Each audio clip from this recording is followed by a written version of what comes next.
तुम्हारा रब खूब जानता है कि तुम्हारे दिलों में क्या है।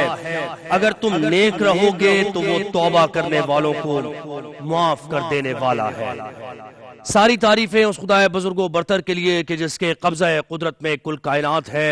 वही है जिसने आदम को खल्क किया, वही है जिसने इंसान को दुनिया में अशरफुल मखलूकात बनाकर भेजा, और वही है जो रोज़े क़यामत आमाल की नशर व अशात करेगा और जन्नत और दोज़ख का फैसला करेगा। वही रहीम है, वही करीम है, वही आला है, वही औला है, वही यकता है, वही वहदहू ला शरीक है, वही रब्बुल आलमीन है। वही है कि जिसकी हम्दो सना में कायनात का जर्रा जर्रा मशगूल है। दुरूद सलाम हो ज़ात पर कि जिसके सदक़े अल्लाह ने इस कायनात को खल्क किया, जो वजह तख्लीक़ कायनात बने, जो सरदारुल अंबिया हैं, जो खातमुन नबिय्यीन हैं, जो हिदायत का मंबा हैं। वही है जिन्हें रब्बुल आलमीन ने रहमतुल लिल आलमीन बना के दुनिया में इंसानों की हिदायत के लिए भेजा, और वही है जो हौज़े कौसर पर मोमिनीन की शिफात करेंगे। दुरूद व सलाम हो मोहम्मद और उनकी आल पर। अल्लाहुम्मा सल्लि अला मुहम्मदिन व अला आले मोहम्मद। 365 न्यूज़ की बहुत ही नफीस रमज़ान ट्रांसमिशन जहान रमज़ान में आप सबको खुश आमदीद। मैं हूं नादिया खान, मिसा ज़ुहैब हसन।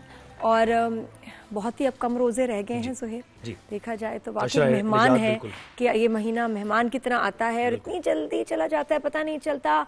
और ताक रातें जिसका तो इंतज़ार ही सबको रहता है, आज दूसरी ताक रात है।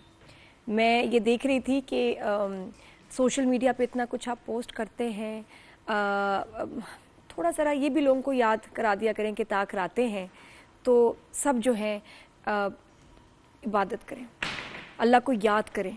और इसके ये कितनी अफजल इबादत है, थोड़ा सा इसके बारे में भी ना अपना स्टेटस स्टोरी कुछ ना कुछ ज़रूर शेयर करें। क्या होता है, देख के भी इंसान ना उसको याद आ जाता है या एहसास होता है या दिल में कुछ होता है कि नहीं भाई, मैं मेरे सारे काम एक तरफ, ताक रातें मुझे इबादत करनी है, उसका आपको भी बहुत सवाब मिलेगा। तो एक तो ये, दूसरा ये कि हमारा जो आज सब्जेक्ट है, जो हम टॉपिक पे बात करेंगे, ये वो है जिसको हम भूल चुके हैं, जो आपकी फाउंडेशन ऑफ दीन है, लेकिन भूल चुके हैं। वो है हुकूकुल इबाद, इंसानों के हकूक। बिल्कुल ऐसे। आप देखें ना कि रमज़ान मुबारक में अशरा रहमत, अशरा मग़फ़िरत, अशरा निजात, ये सब क्या है? ये कैसे आपको मग़फ़िरत मिलेगी? अल्लाह कैसे आपके गुनाहों को माफ़ करेगा? अपने जो हुकूक है, यानी हुकूकुल्लाह जो हैं, वो रहीम व करीम है, वो माफ़ कर देने वाला है, वो माफ़ कर देगा यकीनन। लेकिन हुकूकुल इबाद किस तरीके से माफ़ करवाए जाएंगे? ये जो आप मतलब पूरे दिन कारोबार करते हैं, कारोबार में कम तोल रहे हैं, किसी को धोखा दे रहे हैं, अजान हुई है, नमाज पढ़ने गए हैं, उसके बाद फिर वापस आके अपने बिजनेस पर बैठते हैं और फिर वही धोखाधड़ी करते हैं, कत्ल हो रहे हैं लोगों के, जुल्म हो रहा है, ज्यादती हो रही है। तो ये सब आप जो कर रहे हैं, ये हुकूकुल इबाद है जो कि आप अदा नहीं कर रहे हैं। और कितनी ही नमाजें आप पढ़ लें, कितनी ही इबादत कर लें, कितने ही रोजे रख लें, कितना ही सदका खैरात कर लें, लेकिन अगर आप हुकूकुल इबाद अदा नहीं कर रहे हैं तो ये सब बेकार है, ये सारी कोशिश बेकार है, निजात का बाइस नहीं बनेगा। वो सामान आप नहीं कर रहे कि हेयर आफ्टर में आपकी निजात हो, आपको मग़फ़िरत मिले। तो बहुत ताकीद की गई है, और ताकीद इस तरह भी की गई है, आप ये देखें कि एक इंसानी जान की हुर्मत काबे की हुर्मत से ज्यादा है, इतनी वैल्यूएबल है एक इंसानी जान। और आप देखें ना कि किसी बेगुनाह का कत्ल कर देना ऐसा है, गोया ऐसा है कि जैसे पूरी इंसानियत का आपने कत्ल कर दिया। तो दीन तो आपको ये सिखा रहा है कि हुकूकुल इबाद आपने अदा करने हैं, फोकस करना है, और अल्लाह से राब्ता भी इसीलिए रखना है ना, कि उसका डर क्यों रखना है?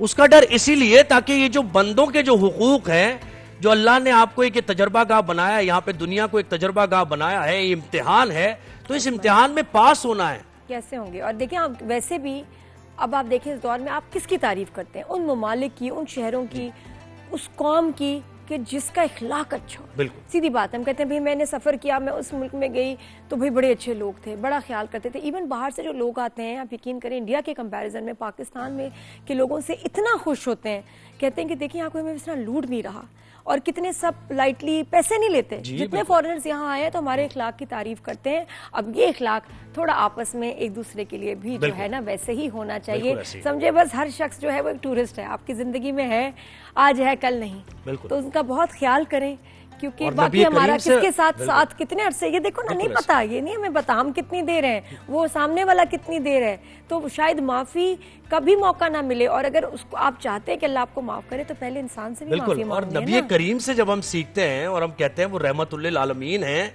तो सिर्फ मोहब्बत का इजहार करना है या उनके उसवा हसना से कुछ सीखना भी है? तो आज हम ये सीखने की कोशिश करेंगे, हिदायत का रास्ता जानने की, ढूंढने की कोशिश करेंगे। हमारे साथ हैं अल्लामा कुमैल मेहदवी। अल्लामा साहब, एक वक्फे के बाद आप दोबारा तशरीफ लाए हैं, ट्रांसमिशन में आइए, तशरीफ लाइए और हंस के मुस्कुरा के। आपने वक्फा बोला ना, वो उठे और फिर बैठ गए, उनको लगा कि शायद ज़ुहैब कह रहे हैं कि आप वक्फे के बाद आइएगा। बड़ों का एहतराम करना, ये भी हुकूकुल इबाद। आइए तशरीफ समझे जरा थोड़ा सा ना वो। और मुफ्ती नवीद अब्बासी साहब हमारे साथ हैं। कोई साहब आइए, तशरीफ लाइए। यहाँ मैं वक्फे का जिक्र नहीं करूंगा, ये हमारे साथ ही वक्फे का नाम ही ना लो, कोई वक्फा नहीं है। अस्सलाम जी, अस्सलाम वालेकुम। और हमारे साथ मारूफ नात खान, सैयद रेहान भी हैं, कल भी हमारी ट्रांसमिशन के साथ हैं। कल ऐसे होश उड़ाए हैं, जो उनकी आवाज मैंने सुनी, जो आवाज में असर रुला देते हैं जब ये बयान करते हैं, जब ये जिक्र करते हैं, माशाल्लाह। जी जी बिल्कुल। तो हुकूकुल इबाद की हम बात करें, जैसे मैंने कहा ना कि मुस्कुराकर खुशामदीद कहना कितना अच्छा लगता है, और एहतराम करना, बड़ों का, बुजुर्गों का एहतराम करना, ये भी ये यकीनन। इखलाक के तो कोई पैसे नहीं, इखलाक के तो कोई टैक्स नहीं है। आने रमजान में दीन और दुनिया सेगमेंट में आज हम बात कर रहे हैं हुकूकुल इबाद के बारे में, आपके हकूक, मेरे हकूक, हम सब के हकूक, जिसमें बहुत जो है ना गड़बड़ हो जाती है, बहुत चोरी करते हैं हम उसमें। तो नामा साहब अस्सलाम वालेकुम, ज़रा हकूकुल इबाद के बारे में बताइएगा, रोशनी डालिएगा, वजाहत कीजिएगा। बिस्मिल्लाहिर्रहमानिर्रहीम। देखिए, इसका तो आगाज़ वहीं से हो जाता है जब हम सलाम करते हैं ना कि अस्सलाम वालेकुम। इसका मतलब ये है कि तुम पर सलामती हो, और सलाम करना मुस्तहब है, जवाब देना वाजिब है। तो सामने फ़र्द पर भी वाजिब है और ज़रूरी है कि वो भी ये इकरार करे कि तुम पर भी सलामती हो। ये अस्सलाम वालेकुम का मतलब क्या है? अस्सलाम वालेकुम खाली फ़कत एक लफ्ज़ी लखलक़ा लिसानी नहीं है, एक रस्म है। वैसे हम कह देते हैं अस्सलाम वालेकुम ऐसे ही, उसमें भी यहाँ मुसीबत और आफत यह है कि जवाब देने का अंदाज भी हमारा वैसा बनता है कि जैसे सामने वाले का स्टेटस है ना, उसके मुताबिक जवाब देते हैं। फ़र्क करते हैं। इसमें भी हुकूकुल इबाद की बात हो रही है ना, इसमें भी बंदों में हम फ़र्क करते हैं। यानी एक मरतबा है कि एक शख्स है कि जो बेचारा गरीब सा आदमी है, हम खाली 1.5 इंच की गर्दन हिला देते हैं, ठीक है सुन लिया। अगर कोई हम पल्ला है, वालेकुम सलाम, कोई बड़ा आदमी जिससे काम हो सकता है, वालेकुम रहमतुल्लाहि व बरकातहू, जनाब खैरियत से हैं, कैसे मिजाज हैं। अब ये जो सारा जो आगे चल रहा है ना सिलसिला, ये पता नहीं अल्लाह की खातिर है या पता नहीं अपने किसी मामले की खातिर है। तो वो हमारा जो अंदाज़ है ना, लोगों को लिबात के एतबार से भी बड़ा अलग अलग डिफरेंट टाइप का है, अलग अलग मिजाज। तो जबकि सलाम का जवाब देना वाजिब है। अच्छा, ये खुद गुरूर तकब्बुर को तोड़ देता है। ये खुद जो हदीस में आया है ना, उसका मफहूम ये कि किसी के अंदर अपने एरोगेंस महसूस हो रही है ना, वो अपने से कमतर लोगों को सलाम करे। ये खुद इंसान के लिए गुरूर को तोड़ देगा। कब तक मतलब जो ज़ाहिरी तौर पर, वरना तो अल्लाह जानता है कौन ऊपर है कौन नीचे, हम क्या जानते हैं किसी के बारे में। लेकिन ये कि ये सलाम करना और शैतान रोकता है, आसान नहीं है। आप अपने, आपका जो एक मातहत है, आपके घर की मासी है, आपके घर आपका क्लर्क है, आपका पियून है, आप उसको खुद कहें अस्सलाम वालेकुम, आपका नफ्स आगे इजाज़त नहीं देगा आपको, क्या मैं खुद क्यों सलाम करूँ, वो क्यों ना करे। लेकिन ये गुरूर तकब्बुर को तोड़ देगा। तो सवार है वो पैदल को सलाम करे, इस तरह से खुद ये उसका एक हिस्सा है कि आप उसके लिए रिस्पेक्ट के कायल रहें। और जब आपने कहा अस्सलाम वालेकुम, इसका मतलब क्या है? ये खाली आपने फ़कत एक रस्म नहीं पूरी की। अस्सलाम वालेकुम का मतलब ये है कि देखें, मेरी जानिब से आपका नफ्स, आपका माल, आपकी इज़्ज़त और आबरू, ये सब महफूज है। सलामती आप सलामती। और इससे बढ़कर हुकूकुल बात का क्या मैसेज होगा कि आपकी ग्रीटिंग में ही है अस्सलाम वालेकुम, कि भाई आपके लिए तमाम तर चीज़ें, मेरी जानिब से आपको कोई नुकसान नहीं पहुंचने वाला, शर नहीं पहुंचने वाला, ये मेरी ज़मानत है। अस्सलाम वालेकुम का मतलब ये है। और पलट कर सामने को कहे वालेकुम सलाम, कि जो आपने मुझसे कहा मैं भी आपसे वही कहता हूँ कि आपकी भी जान, आपका भी माल, आपका नफ्स, आपकी इज़्ज़त और आबरू वो महफूज है।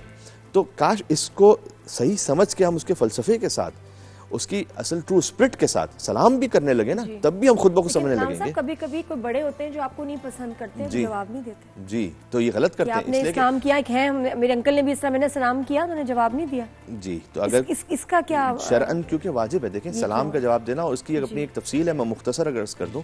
हुजूर पाक सल्लल्लाहु अलैहि वसल्लम के नूर अथर को जब अल्लाह सुब्हानहू व तआला ने खल्क किया ना, तो वो उनका जो नूर था वो अल्लाह सुब्हानहू व तआला ने इल्म के समंदरों से गुजारा। और उसके बाद एक मंजिल आई कि अल्लाह ने कलम से कहा कि कलम को जो हुजूर के बाद खल्क किया था उनके सदक़े में, कहा उक्तुब तौहीद, मेरी तौहीद को लिखो। तो कलम ने कहा क्या लिखूँ? कहा ये लिखो कि ला इलाहा इल्लल्लाह मुहम्मदुर रसूलुल्लाह। तो अल्लाह सुब्हानहू व तआला से कलम ने कहा कि परवरदिगार, तूने अपने नाम के साथ किसका नाम, ये कौन सी अजीम हस्ती है कि अगर वो ना होते तो तुम्हें भी खल्क ना करता। उसके बाद कलम ने सलाम किया रसूलुल्लाह को आलम अनवार में।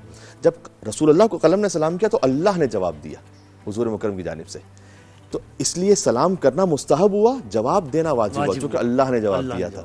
तो ये वो है कि आपका किसी ताल्लुक है नहीं, भाई वो मुसलमान है, इंसान है, आपका कोई भी मामला होगा, आप कोई आगे बात ना करना चाहें कोई उसके साथ, लेकिन पहली बात है कि अगर उसने सलाम कर लिया तो आप पे वाजिब है कि सलाम का जवाब दें। और यहीं से मैंने कहा बंदे के हक का आगाज होता है कि भाई उसके लिए आपने एक रिस्पेक्ट की कायल हुए हैं, और चाहे आपके कोई जाती इख्तलाफात है कुछ भी है, लेकिन आपने उसको सलाम का जवाब दिया और इस बात का इजहार किया कि मेरे किसी भी मामले की वजह से आपकी जान, आपका माल, आपकी इज्जत और आबरू, उसको कोई नुकसान नहीं पहुंचेगा, उस पर कोई आफत नहीं आएगी, उस पर कोई शर नहीं आएगा।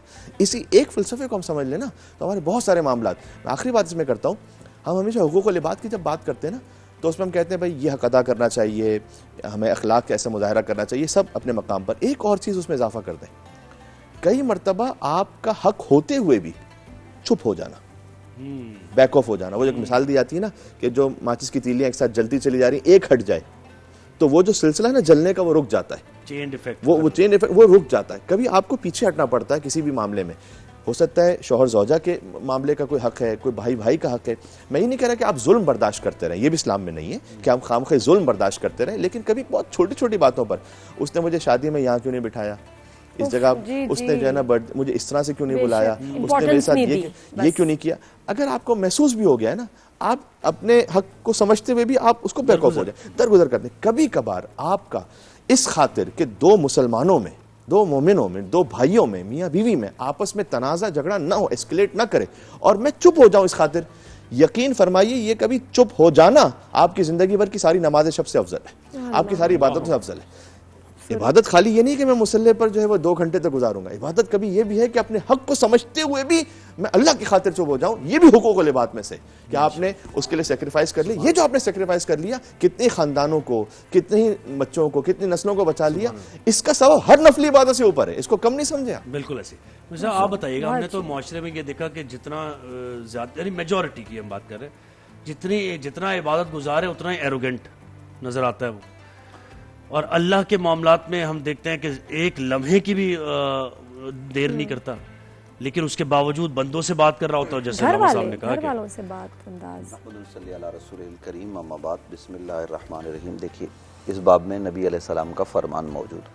हुजूर ने फरमाया कि क़यामत के दिन एक आदमी आएगा जिसके पास नमाजें भी होंगी, रोज़े भी होंगे, ज़कात भी होगी, हज भी होगा, सारी चीज़ें होंगी, लेकिन उसको जहन्नम की तरफ भेज दिया जाएगा, इसलिए कि वो अल्लाह के बंदों के हुकूक नहीं अदा करता होगा। तो हम जिस जहान में रहते हैं ना, तो यहाँ एक सिस्टम के तहत हैं, हमारा एक दूसरे से ताल्लुक़ है, और इस ताल्लुक़ को हमने निभाना है।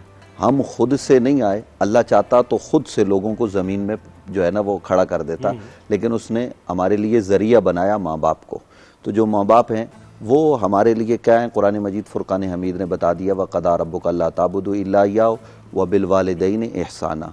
उनके साथ हमने एहसान करना है, उनके लिए दुआ करनी है, और फिर वो बुढ़ापे में चले जाएं तो उनकी खिदमत करनी है, ये कुरान कह रहा है। फिर हम जब आगे बढ़ते हैं तो हमारे साथ बहन भाई होते हैं, उनके हुकूक हैं। कुरान क्या कहता है, वह आत ज़ल कुर्बा हक़्क़हु, जो आपका जितना ज़्यादा करीबी है आप उससे उतना जो है ना वो अच्छा सलूक करें। फिर नबी करीम सल्लल्लाहु अलैहि वसल्लम का फरमान है कि हज़रत जिब्राईल आए और उन्होंने मुझसे बातचीत की, तो वो पड़ोसी के बारे में बात करते रहे, यहाँ तक कि नबी अलैहिस्सलाम फरमा रहे हैं, हुजूर ने फरमाया कि मुझे लगा कि ये अब अगली बात शायद ये करें कि पड़ोसी को विरासत में शरीक करो, लेकिन वो तो विरासत में शरीक नहीं है, लेकिन उसके इतने हुकूक बयान किए गए कि नबी करीम सल्लल्लाहु अलैहि वसल्लम ने अपने सहाबा से कहा, मैं तुम्हें पड़ोसियों के हवाले से अल्लाह से डराता हूँ, पड़ोसियों के हवाले से अल्लाह से डराता हूँ, पड़ोसियों के हवाले से अल्लाह से डराता हूँ। इसी तरीके से औलाद है, हमारे वो बिल्कुल करीब है, सबसे प्यारे होते हैं, तो अल्लाह के हबीब सल्लल्लाहु अलैहि वसल्लम ने क्या कहा, वो दिरहम, वो दीनार सबसे बेहतर है जो तुम अपनी औलाद पर खर्च करते हो। फिर कुरान मजीद फुरक़ान हमीद आपको यतीमों के हुकूक के बारे में बताता है कि यतीम को न झड़को। इसी तरीके से आप आगे बढ़ते चले जाएं तो मुआशरे में जिससे आप मिल रहे हैं, जिससे आप ताल्लुक़ रख रहे हैं, नबी अलैहिस्सलाम वो मुसलमान है तो उसके हवाले से क्या करें, अल मुस्लिम अखुल मुस्लिम ला यज़लिम वला युस्लिम। मुसलमान मुसलमान का भाई है, न वो उस पर जुल्म करता है, न जालिम के हवाले करता है, बल्कि जालिम को मुसलमान रोकता है। वो कुरान मजीद फुरक़ान हमीद ने कहा, कुंतुम खैर उम्मतिन उख़रिजत लिन्नास, तुम खैरुल उम्म हो, तुम्हें लोगों के लिए भेजा गया है। तामुरूना बिल मारूफ व तनहाउना अनिल मुनकर, तुम नेकियों को आम करो, उनका हुक्म दो, बुराइयों से लोगों को रोको। फिर उसके तरीके कुरान मजीद फुरक़ान हमीद की रोशनी में हमारे मुफस्सिरीन ने, खुद नबी करीम सल्लल्लाहु अलैहि वसल्लम ने अपने फ़रामीन के ज़रिए हम तक पहुँचाए हैं।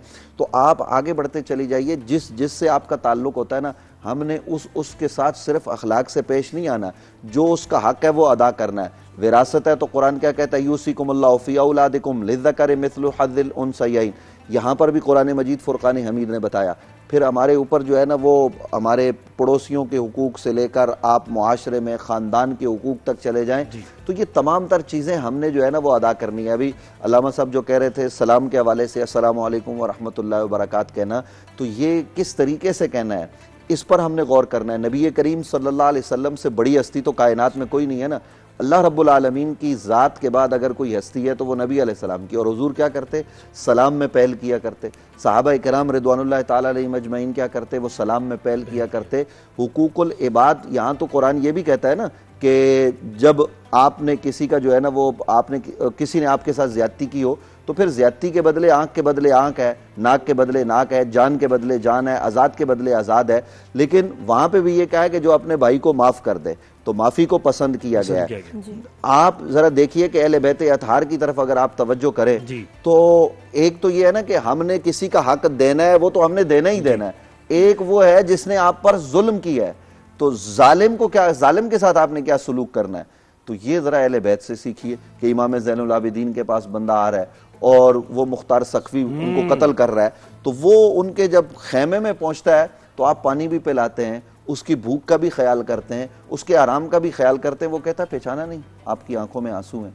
आप कहते हैं पहचान लिया है, वो तुम्हारा तरीका था, तुमने जुल्म किया था। ये हमारा तरीका है कि हम तुम्हारे साथ ये सलूक कर रहे हैं। जरा आइए ना इस दर से सीखिए कि किस तरीके से लोगों को अता किया जा रहा है, लोगों को बांटा जा रहा है। तो हम जरा अपने आप को आज इस मुआशरे में, मैं हूं, अगर एक आलिम है तो वो मेंबर पे यूं बैठा होगा कि जनाब ये सारे लोग उसके गुलाम हैं। बाबा ये आपके गुलाम नहीं है, ये अल्लाह की मखलूक है और अल्लाह की मखलूक के साथ उसने सलूक किया जाए। मैंने अपनी बात इसलिए की, फिर आगे बढ़कर हर आदमी को, हुक्मरानों को अपनी रियाया के साथ उसने सलूक करना है। किसी के साथ जो है ना वो बदमाशी, दो नंबरी, ये चीजें नहीं करनी। इतने जरूरी है जी। ये लामा साहब आप बताएं, अक्सर होता है कि हमने किसी के साथ अनजाने में या जानबूझ के ज्यादती की हो, लेकिन हम भूल जाते हैं और फिर सज़ा और आजमाइश का अमल शुरू होता है। नहीं पता चलता कि आजमाइश है, सज़ा है, शायद मैंने किसी का दिल दुखाया हो, कैसे पता चले। और ये कि अगर एहसास हो और वो शख्स इस दुनिया में ही ना हो तो फिर कैसे तलाफी करें। एक होता है इम्तिहान और एक होती है सज़ा। बिल्कुल। इसकी पहचान का तरीका जो हदीस में जिस तरह से बयान किया गया, उलमा ने भी बयान फरमाया कि जब कोई ऐसी आजमाइश या मरहला आ जाए, अगर आप अल्लाह से उससे करीब हो जाए तो इम्तिहान तक पूरा हो गया। अगर अल्लाह से दूर हो गए और कि ये तो मैं मानता ही नहीं, तो फिर अज़ाब है, फिर उसके बाद तौबा करनी चाहिए। बिल्कुल। तो हमें इस बात के लिए बहरहाल किसी और को जज करने की ज़रूरत नहीं, अपने आप के लिए देखें कि फ़लाँ के साथ अच्छा उसका बाप मर गया, उसके साथ ये हुआ, उसके बेटे के साथ ये हुआ, उसका मामला अल्लाह के साथ है। दूसरों के मामले के लिए जज बनते हैं और अपने मामले के लिए वकील बनते हैं। ये ना करें कि अपने आप को देखें कि अगर मेरे साथ ऐसा हो रहा है तो मैं अल्लाह से करीब हो रहा हूँ और मजीद, तो इसका मतलब है कि कोई इम्तिहान था, गुजर गया। कभी कभार इंसान को अल्लाह क्यों इम्तिहान से गुजारता है पता है, उसके अमाल इस लायक नहीं होते कि उसका मकाम बुलंद हो, तो वो उस इम्तिहान पर अल्लाह सब्र के जरिए से उसको मकाम दे देता है। एक और मौका, ठीक है, मौका है तुम्हारे पास, उसमें तुम सब्र करके गुजर जाओ, शिकवा ना करो, अल्लाह से शिकायत ना, अल्लाह के बारे में कोई बदगुमानी नौजुबिल्लाह ना रखो, अल्लाह ताला तुम्हारे इस मामले को बढ़ा देगा आगे इंशाल्लाह से। दूसरा है कि अगर कोई जिसकी मैंने हक तलफी की है, कभी ये है कि देखिए हम ये भी कह देते हैं ना कि हुकूकुल्लाह अल्लाह माफ़ करेगा, लेकिन इसका मतलब ये नहीं है कि मैं उसमें कोताही करते हुए तकसीर करता हूँ। यानी अगर मैंने फ़र्ज़ कीजिए कि अमदन कोई नमाज ना पढ़ने वाला, तो ये गलत है उसकी ज़िंदगी में। अमदन रोज़ा ना रखने वाला, ये गलत है। हुकूकुल इबाद भी दर हकीकत हुकूकुल्लाह की वजह से वाजिब है, अल्लाह ने कहा है, तो वो भी अल्लाह ही के सबब वाजिब हुआ है, समझे। तो हम कैसे हुकूकुल्लाह से जो है कोताही कर सकते हैं, तो वो भी अपने मकाम पर है। उसके लिए ये है कि हमने जो अगर उसका जो कंपनसेशन है वो करना है पूरा, तो चीज़ें बाकी है कि जो हुकूकुल इबाद है, किसी का विरासत में हक खा लिया, किसी का कर्जा लेकर जो हड़प कर गए। अब मुझे ये बड़ी तकलीफ होती है कहते हुए, लेकिन मैं क्या करूँ, मिसाल देने में मजबूर हूँ मैं, कि कभी बहन का विरासत में हक खाते हैं, कभी जो है वो ज़ौजा को मेहर नहीं देते, वो ग़स्ब कर लेते हैं, कभी जो है वो भाई का जो है वो हक ग़स्ब कर लेता है, कभी कर्जा लेकर कर्जे के नाम पर वो हड़प कर जाते हैं। लेकिन जो है ना आपके उम्रें चल रहे हैं, आपकी जो है ना बाकी नफली इबादतें जो है ना वो चल रही हैं। ये मेरी समझ में नहीं आता कि आप किस मुँह से अल्लाह के पास जा रहे हैं। जाहिर सी बात है कि उम्रा पे जाना, इस ज़ियारतों पे जाना, ये तो बड़ी अजीम इबादत है, इसमें कोई शक नहीं। लेकिन दूसरों का हक ग़स्ब करके, दूसरों का हक मार के, ये कैसे। वो एक मुझे इमाम जावेद सादिक अलैहिस्सलाम का वाक़या याद आ रहा है कि जिसमें एक शख्स के लिए उन्हें बताया गया कि बहुत ज़्यादा मुत्तकी परहेज़गार है, बहुत अच्छा है। इमाम ने कहा कि देखते हैं उसके बारे में। तो उसके बारे में किसी ने बताया कि वो मैं उसके पीछे पीछे जा रहा था, तो उसने एक जगह से जो नानवाई था जहाँ रोटियाँ बन रही थी, तो उसने 2 रोटियाँ जो है ना चुपके से चुरा ली। कभी ये तो बड़ा अच्छा आदमी था, ये कैसे ऐसा कर रहा है। आगे बढ़ा तो एक जगह अनार का ठेला लगा हुआ था, तो वहाँ से 2 अनार भी ले लिए। उसके बाद गया और किसी एक गरीब आदमी के पास उसने वो जो चोरी किया हुआ था, लेकिन उसने वो अनार, एक रोटी और एक अनार किसी को दे दिया, एक अनार और एक रोटी किसी को दे दी। हमने कहा ये तू क्या कर रहा था, वाकई का मफहूम। कहा ये तो मैं नेकी कर रहा था। कहा कैसे। कहा इसलिए कि गुनाह तो 1 मिलता है ना, नेकी 10 मिलती है, तो मैं 10 नेकी करूंगा, 10 जो है अजर मिल जाएगा, 1 गुनाह जो है वो, इसका मतलब है कि 40 जो है वो सवाब मिल गया, 4 गुनाह हो गए, 36 नेकियां तो अभी तक है। हमने कहा तूने समझा ही नहीं अल्लाह के निज़ाम को। अल्लाह ने कुरान में कहा इन्नमा यतक़ब्बलुल्लाहु मिनल मुत्तक़ीन, अल्लाह तो कबूल भी मुत्तकीन से करता है। जब तूने वो चोरी कर ली तो तकवा रहा का, तकवा रहा वो जो तूने हड़प कर लिया, वो जो तूने जैसे मतलब वो मैंने कहा जो मेहर की मिसाल दी, मैंने आपको जो विरासत की मिसाल दी, उसके बाद जो तू नेकियां इबादतें करा, वो तकवा रहा का, वो तकवा रहता तो फिर ये कबूल होता। तूने को 36 नेकियां नहीं कमाई, तूने 8 गुना कमाए, चोरी करने के अलग, चोरी का माल अलग, आगे देने के अलग। तो इस बात का भी ख्याल करने की जरूरत है कि ये जो हम माल दूसरा से हड़प करके जा रहे हैं, अल्लाह की इबादतों में जा रहे हैं, तो हुकूकुल इबाद को यहाँ पे जो हम कोताही कर रहे हैं ना, तो फिर माफी मांगनी पड़ेगी, उसके बगैर जना नहीं होगा। यानी जब तक आप उसका हक नहीं अदा कर लेंगे, उस वक्त तक ये गाल पे हाथ मार लेने से कुछ नहीं होगा। बिल्कुल ऐसे। जी जी मुझे आप फरमाइएगा, अब हमारे पास वक्त भी कम रह गया, बस 2 सवाल हैं और मुख्तसर अगर जवाब। एक तो यही सवाल कि जो लोग अल्लाह के करीब हम ये देखते हैं कि इबादत कर रहे हैं, एक सवाल है, इबादत कर रहे हैं तो हम उनसे एक्सपेक्ट ही करते हैं कि ये तो हुकूकुल इबाद ज्यादा अदा करेंगे बनिस्बत इसके कि जो नमाज नहीं पढ़ रहा, जो रोजा नहीं रख रहा, कि वो अल्लाह से दूर है भाई, तो अल्लाह की हिदायत भी नहीं उसको मिल रही है ये। और दूसरी चीज ये कि हेयर आफ्टर में जब अमाल की नशर अशात की हम बात करते हैं तो वो कैसे होगी? जैसे नादिया ने सवाल किया था कि किसी का हक मारा, किसी को कत्ल कर दिया, अब वहां क्या बदला इसका मिलेगा, या उससे पूछा जाएगा कि तुम्हें कत्ल किया था, या वो शिकायत करेगा कि मेरे साथ ज्यादती की थी इस शख्स ने, जबकि किसी को कोई पहचानेगा नहीं, माँ बाप को नहीं पहचानेंगे बेटे। देखिए, इस सिलसिले में एक बात तो ये है कि अगर आपने किसी का हक गसब किया है और आपको पता है कि मैंने इसका ये हक गसब किया है, वो आदमी दुनिया से चला गया है, तो मिसाल के तौर पर आपने उससे कर्ज लिया था या कुछ किया था, तो आप उसकी औलाद को जाके वापस करें। अगर आप उसको जानते हैं, नहीं जानते तो फिर उसकी तरफ से वो चीज़ सदका कर दें और अपने इस गुनाह पर नादिम होकर अल्लाह के हुजूर तौबा और इस्तिग़फ़ार करें कि परवरदिगार मुझे माफ़ फरमा दे। ठीक है। दुनिया में हमें इसी तरीके से वालिदैन ने उनके साथ कोई ज़्यादती की है तो हमारे उलमा ने ये लिखा है कि वो अगर जिंदा हैं तो माफ़ी मांग ले, नहीं है तो उनकी कब्र पे जाए। क्योंकि कुरान मजीद बुरान रशीद में इसकी एक मिसाल ये भी है कि जब आप अपनी जानों पर जुल्म कर लो ना, किसी के साथ भी ज्यादती कर लो, कोई नहीं मिल रहा, यानी आपने किसी के साथ ज्यादती की, जिंदगी में वो एक ही दफ़ा मुलाकात हुई, अब वो दस्तयाब ही नहीं है, तो फिर क्या करो? कुरान ने बता दिया वलो अन्नहुम ज़लमू अनफुसहुम जाऊका फस्तगफरुल्लाह वस्तगफर लहुमुर रसूल लवजदुल्लाह तव्वाबर रहीमा। फिर रसूल की बारगाह में आ जाओ और वहां आके अल्लाह से इस्तिग़फ़ार करो, रसूल भी तुम्हारे लिए करें, और नीयत ये रखो कि कभी जिंदगी में वो मिल गया तो मैं उसका हक अदा करूंगा। इसी तरीके से देखिए, हम लोगों को गालम गलोच कर देते हैं, ये भी किसी का हक गसब करना है। जो मातहत हैं, आज जिस मुआशरे में, जिस सोसाइटी में हम रहते हैं, एक आदमी दफ्तर में बैठा हुआ, वो अपने सिक्योरिटी गार्ड को बुला के वो उसकी तौहीन करता है, वो उसको बुरा भला कहता है। अगर उससे कोई गलती हो गई तो उसको समझाने का दूसरा अंदाज भी हो सकता है। किसी इंसान की तजलील करना ये किसी भी तौर पर दुरुस्त नहीं है। नबी करीम सल्लल्लाहु अलैहि वसल्लम से सीखिए तो आका अलैहिस्सलाम के पास वो जो अबू जाल है उसकी बेटी आ गई और लोगों ने अबू जाल को बुरा कहना शुरू कर दिया। तो जाहिर है चूंकि अबू जाल उस खातून का तो बाप है, नबी करीम सल्लल्लाहु अलैहि वसल्लम ने कहा इसको कुछ ना कहो, ये मुसलमान है, अब इसको तकलीफ ना दो। यानी इतना ख्याल किया। वो जो नबी अलैहिस्सलाम को हमेशा तकलीफ देने वाला था, तो नबी अलैहिस्सलाम ने क्या सलूक किया? दुश्मनों को भी माफ किया। तो आज जरा हम अपने अंदर एक तो माफ करने का जज्बा पैदा करें, और दूसरा ये कि देखिए अल्लाह रब्बुल आलमीन जहां गफूर रहीम है वहां इंतकाम लेने वाला भी है। तो वहां जब इन्ना बत्श रब्बिका लशदीद, उसकी पकड़ बड़ी सख्त है, तो उसकी पकड़ से पहले पहले आखिरत और कब्र की हमें तैयारी करनी चाहिए, और उस तैयारी के लिए हमें लोगों के हुकूक अदा करने चाहिए। अल्लाह साहब बहुत शुक्रिया, आपने वक्त दिया, मुझसे बहुत शुक्रिया जी। मसाइल तो इतने हैं कि कहते हैं हर मसले पे दम निकले। हर एक को लगता है कि उसका मसला जो है बहुत ही जो है पेचीदा है, बड़ा मुश्किल है, लेकिन ये कि हल तलाश करना चाहिए। और शहरियार भाई यहाँ मौजूद है, बिल्कुल। तो फिर क्या गम है, क्या दुख है जब शहरियार भाई, क्या गम है? क्या भाई, अस्सलाम वालेकुम। वालेकुम अस्सलाम। ये इसको मैं प्लेन पे कर दूं, नहीं तो ये तंग करता भाई। पहले क्यों नहीं करते आप ये प्लेन पे आने से पहले किया करें? अच्छा जी, मैं मादर आइंदा तो पहले देखिए, अभी शादी सीजन भी आने वाला है ईद के बाद फौरन, तो उससे रिलेटेड भी कुछ सवाल है। मैं वक्त जाया किए बगैर मैं फौरन शुरू हो जाऊं, बहुत सारे सवाल। अच्छा, एक तो ये कि जी ये जो हक महर की बात है कि जी आप अब ये कि बच्ची के लिए हक महर की बात हुई, अमाउंट तय होगी, मांगते भी शर्म आती, कैसे कहें कि जी आपको शादी के वक्त अदा करना है? आपको पता हक महर करेगा कौन? हाँ डिसाइड जी, दुल्हा दुल्हन। अच्छा, निकाह नामा आप पहले, मैं तो जिनके निकाह पढ़ाता हूँ ना, मैं रजिस्टर्ड निकाह खान रजिस्ट्रार हूँ अल्हम्दुलिल्लाह, मैं पहले निकाह नामे के 2 पेजेस भिजवा देता हूँ, एक लड़की वालों को, एक लड़के वालों को। ठीक है। ये लो जी, जाके बच्ची को भी पढ़ा दो, जाके के बच्चे को भी पढ़ा दो, जो समझ में नहीं आया ये मेरा नंबर है, मुझे कॉल करने, मैं समझा दूंगा सारी चीजें। उस वक्त नहीं कि हक मेहर आप, कोई लाइनें नहीं मारनी भाई। पंजाब में तो ये हुकूमत ने बड़ा अच्छा काम किया कि जो हक मेहर, वो जो चीजों पे लाइनें मार देते हैं कुछ शिकों पे, कुछ क्लॉज पे, उस पे वो निकाह खान को जो है ना बंद करा देते हैं।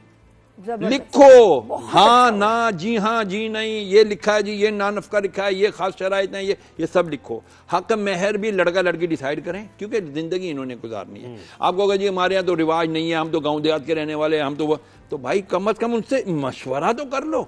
और हक मेहर हमेशा मुअज्जल रखो, फौरन, ऑन द स्पॉट, गैर मुअज्जल 1 करोड़ रुपया जी है।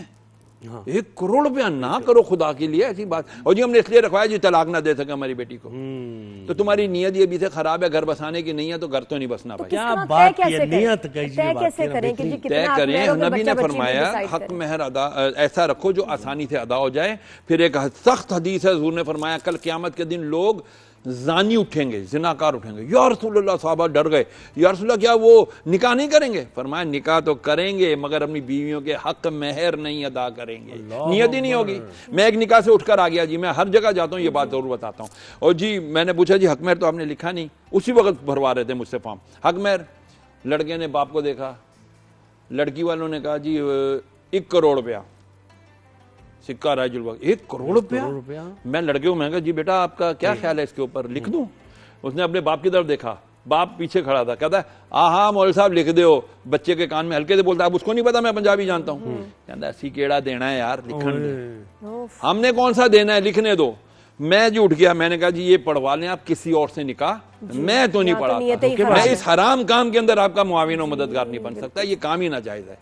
तो भाई हक मेहर इतना रखें जो मुनासिब है, कम अज कम इसकी मैं बता दूं मिकदार, यूं समझ लें कि कम अज कम चांदी की जो 30 ग्राम की मिकदार है, 30 ग्राम चांदी, 30 ग्राम यानी कितनी हो गई वैसे? ये पाकिस्तानी आजकल के जगह अगर 14-15 हजार तोला है ना, तो उस हिसाब से 75,000-80,000 रुपए कम अज कम। और लड़के की हैसियत की अगर बात करें, लड़का अगर दे सकता है वो तो ज्यादा रखे। ये तो अगर कोई 1 करोड़ रुपया खुशी से खुद ही से दे रहा है ना, लड़का लड़की अंडरस्टैंडिंग में है, लड़का कहता है जी मैंने अपनी बीवी होने वाली लाइफ पार्टनर को ये तोहफा दिया, बस उसने कबूल कर लिया, उसी वक्त दे दे।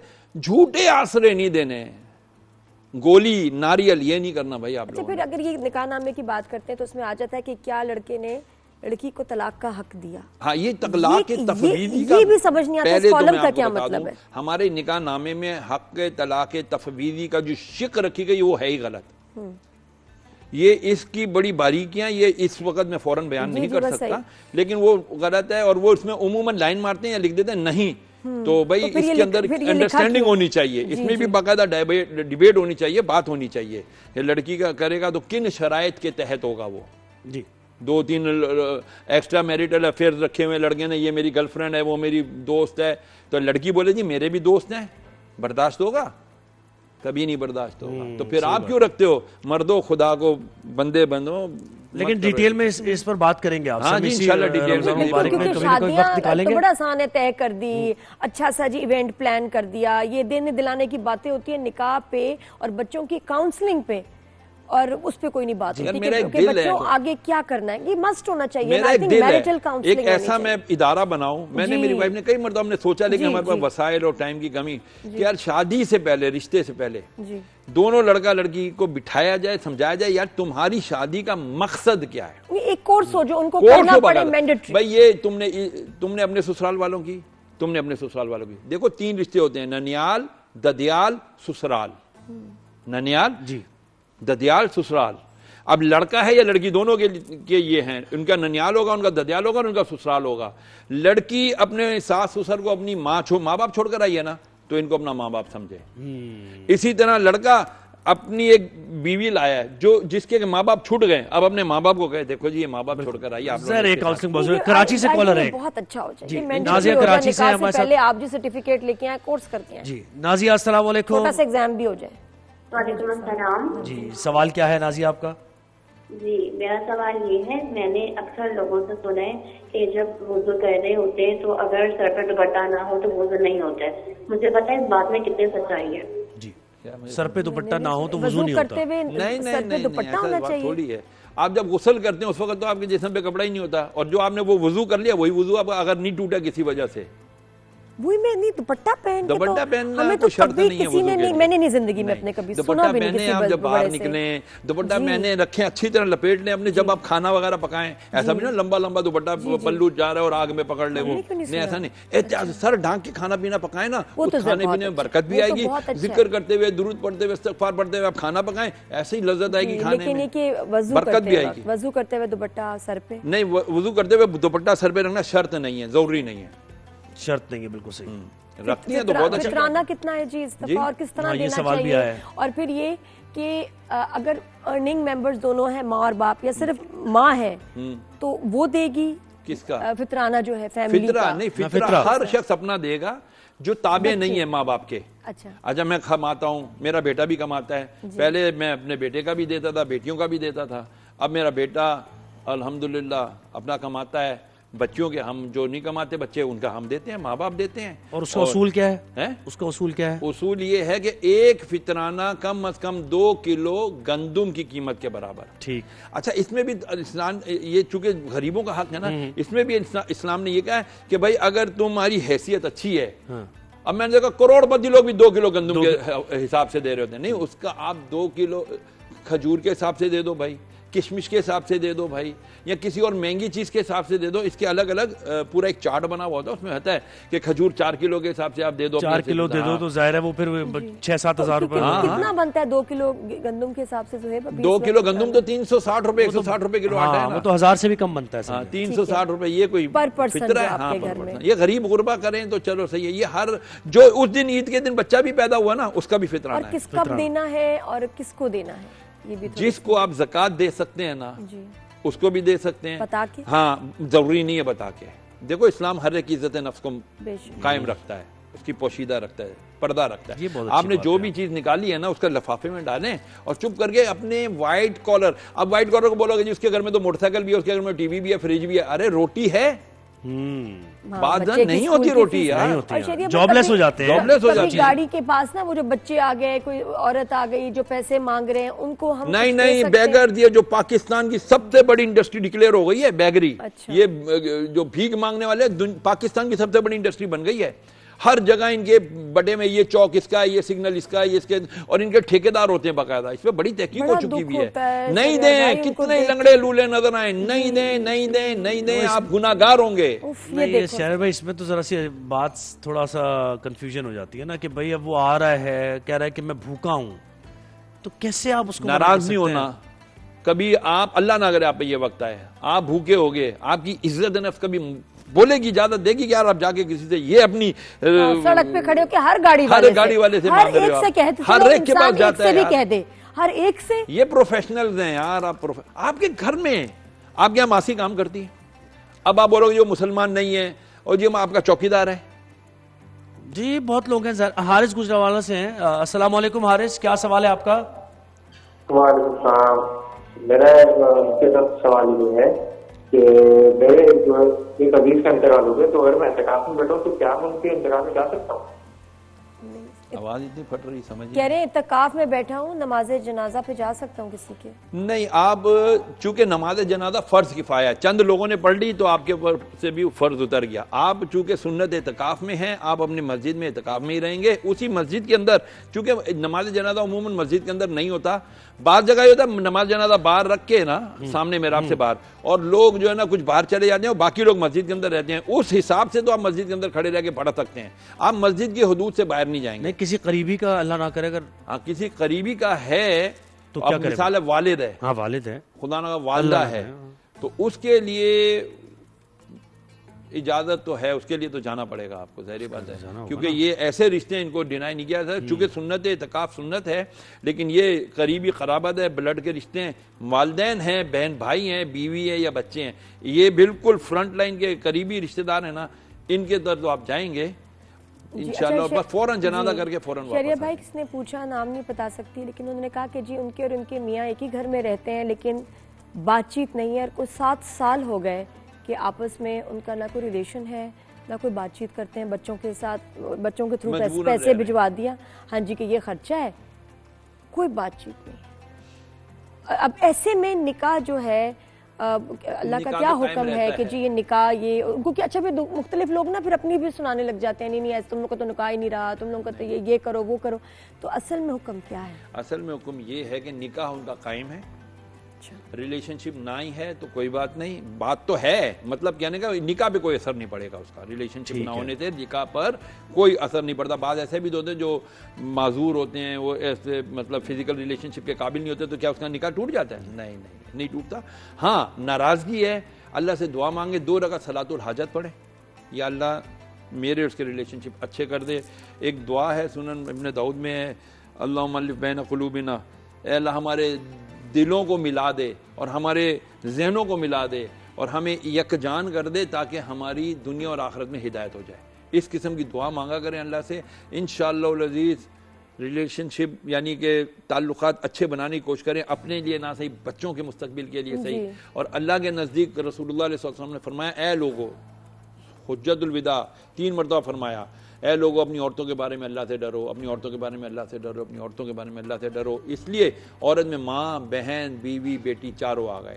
अगर आप इनके लिए अल्लाह से नहीं डरोगे तो फिर अल्लाह तबारक व तआला की बारगाह में जब आओगे, अल्लाह ताला इतना ग़ज़बनाक होगा कि बंदे के चेहरे का गोश्त सारा झड़ जाएगा उस जलाल से, अल्लाह के जलाल से। तो डरना चाहिए, अल्लाह के लिए डरें कि अल्लाह ने इन दोनों को एक दूसरे का लिबास बनाया है। शैतान का सबसे पहला और सबसे बड़ा जो वार है वो यही है कि मियाँ बीवी के दरमियान बदगुमानी और ऐसे मिसअंडरस्टैंडिंग क्रिएट करने के ये जो बच्चों तक पहुंचती है, फिर बच्चों तक पहुंचती है, नस्लें खराब हो जाती हैं। मैं तो कहती हूँ जो सिग्नल्स पे खड़े होते हैं ना, ऐसा जिक्र होना चाहिए, हमारे कानों में पड़ेंगे बातें, ये जो है ना रोज़े हशर होना क्या है, जो हम काम नॉर्मल कर रहे हैं वो भूल जाते हैं लोग कि मैं कर क्या रहा हूँ, इसका सजा क्या होगी, कि ये हमारे कानों पे ये बातें रोज पढ़नी चाहिए। सुने, अभी रमजान खत्म होगा, फिर कहाँ से जिक्र होगा यार भाई, कौन बताएगा? साहबी ने कहा, सुने साहबी की बात, साहबी ने कहा यार रसूलल्लाह फाके हो गए, कर्जदार हो गया हूँ जी, क्या करूं?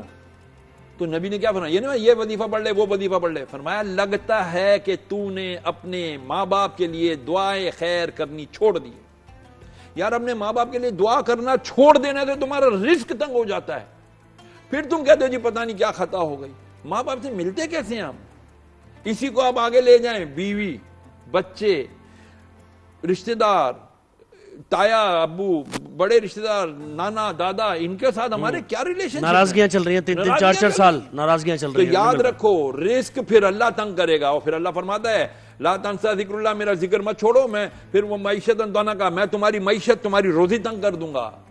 फिर क्या? इन्ना बतशाली रब्बी का शदीद, तेरे रब की पकड़ बड़ी शदीद है। फिर अल्लाह पकड़ता, फिर जाते हजरत साहब ताबीर दे दो, हजरत साहब का ताबीर क्या करेगा? हजरत वजीफा दे दो, कुरान की आयत भी उसको मदद नहीं करेगी उस वक्त। वही आ गई ना, हुकूकुल इबाद की बात आ गई ना, हुकूकुल इबाद की बात आ गई ना, फिर वही वो अदा करें। बहुत शुक्रिया शहर भाई, आपने वक्त दिया हमें। खाने रमजान में अफ्तार पकवान जी, और with Nazia Malik, certified chef with amazing recipes. जी नाजिया, आज क्या बना रही हैं? मैं आज बहुत ही मज़ेदार एक तो मैं बना रही हूँ ये योगर्ट ट्विस्ट फ्यूजन, ठीक है। हाँ, लेकिन ना अब ये जो है ना, ये चीज़ ऐसी है कि जिसमें आप ये समझ लें कि है ये चाइनीज़, चाइनीज़ जिस तरह आप समझ लें कि शाशलिक है, बट इसमें मैंने ऐड किया है योगर्ट और इसका फ्लेवर इतना मज़ेदार हो जाता है, बिल्कुल डिफरेंट डिश। और ये मेरी अपनी तख्लीक ये तुम करती हो घर में कि कुछ रेसिपी के साथ एक्सपेरिमेंटेशन? हाँ ना, ये वो एक्सपेरिमेंट का नतीजा ये एक्सपेरिमेंट का नतीजा असल में। और इसके साथ आप जो है वो राइस भी ले सकते हैं। चिकन काफी लंबी रेसिपी बता देती हूँ। का पूरा झंडा है आज लग रहा है ना? अरे हाँ माशाल्लाह, आप भी व्हाइट, बिल्कुल ग्रीन और व्हाइट का खूबसूरत लग रहा है ना, और शेड है। हाँ लेकिन फिर भी हम ग्रीन उसी में ऐड ऑन कर देते हैं। ग्रीन तो है, ग्रीन है। थैंक यू ज़ुहैब, आपने बड़ा अच्छा बताया। नोटिस जी मैं भी आता हूँ। अरसा हो गया आपको किचन में, देखिए अच्छे लगते हैं, मैं भी आता हूँ। बस मैं आ रहा हूँ, अभी जरा वो दोस्त आए हुए, उनसे बात करके दोस्त नजर नहीं आ रहे। जन्नत में है कोई दोस्त? अच्छा, इसमें हमने इसमें चिकन, कॉर्नफ्लावर, नमक, काली मिर्च, उसके वेजिटेबल में गाजर, शिमला मिर्च, टमाटर, प्याज, बंद गोभी, नमक, काली मिर्च पाउडर और हॉट सॉस भी इसमें ऐड की है।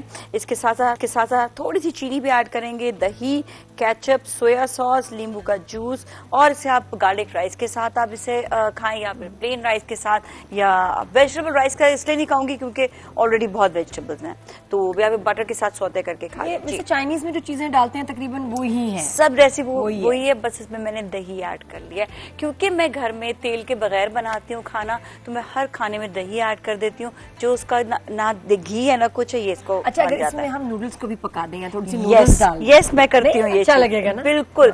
ये फिर सूप की तरह हॉट पॉट की तरह बन जाता है फिर। अच्छा जी, और दूसरी रेसिपी बहुत ही मजेदार है जो मैं आपको बताऊंगी शीर खुरमा की, और वो बनेगी ऑलपर्स मिल्क से।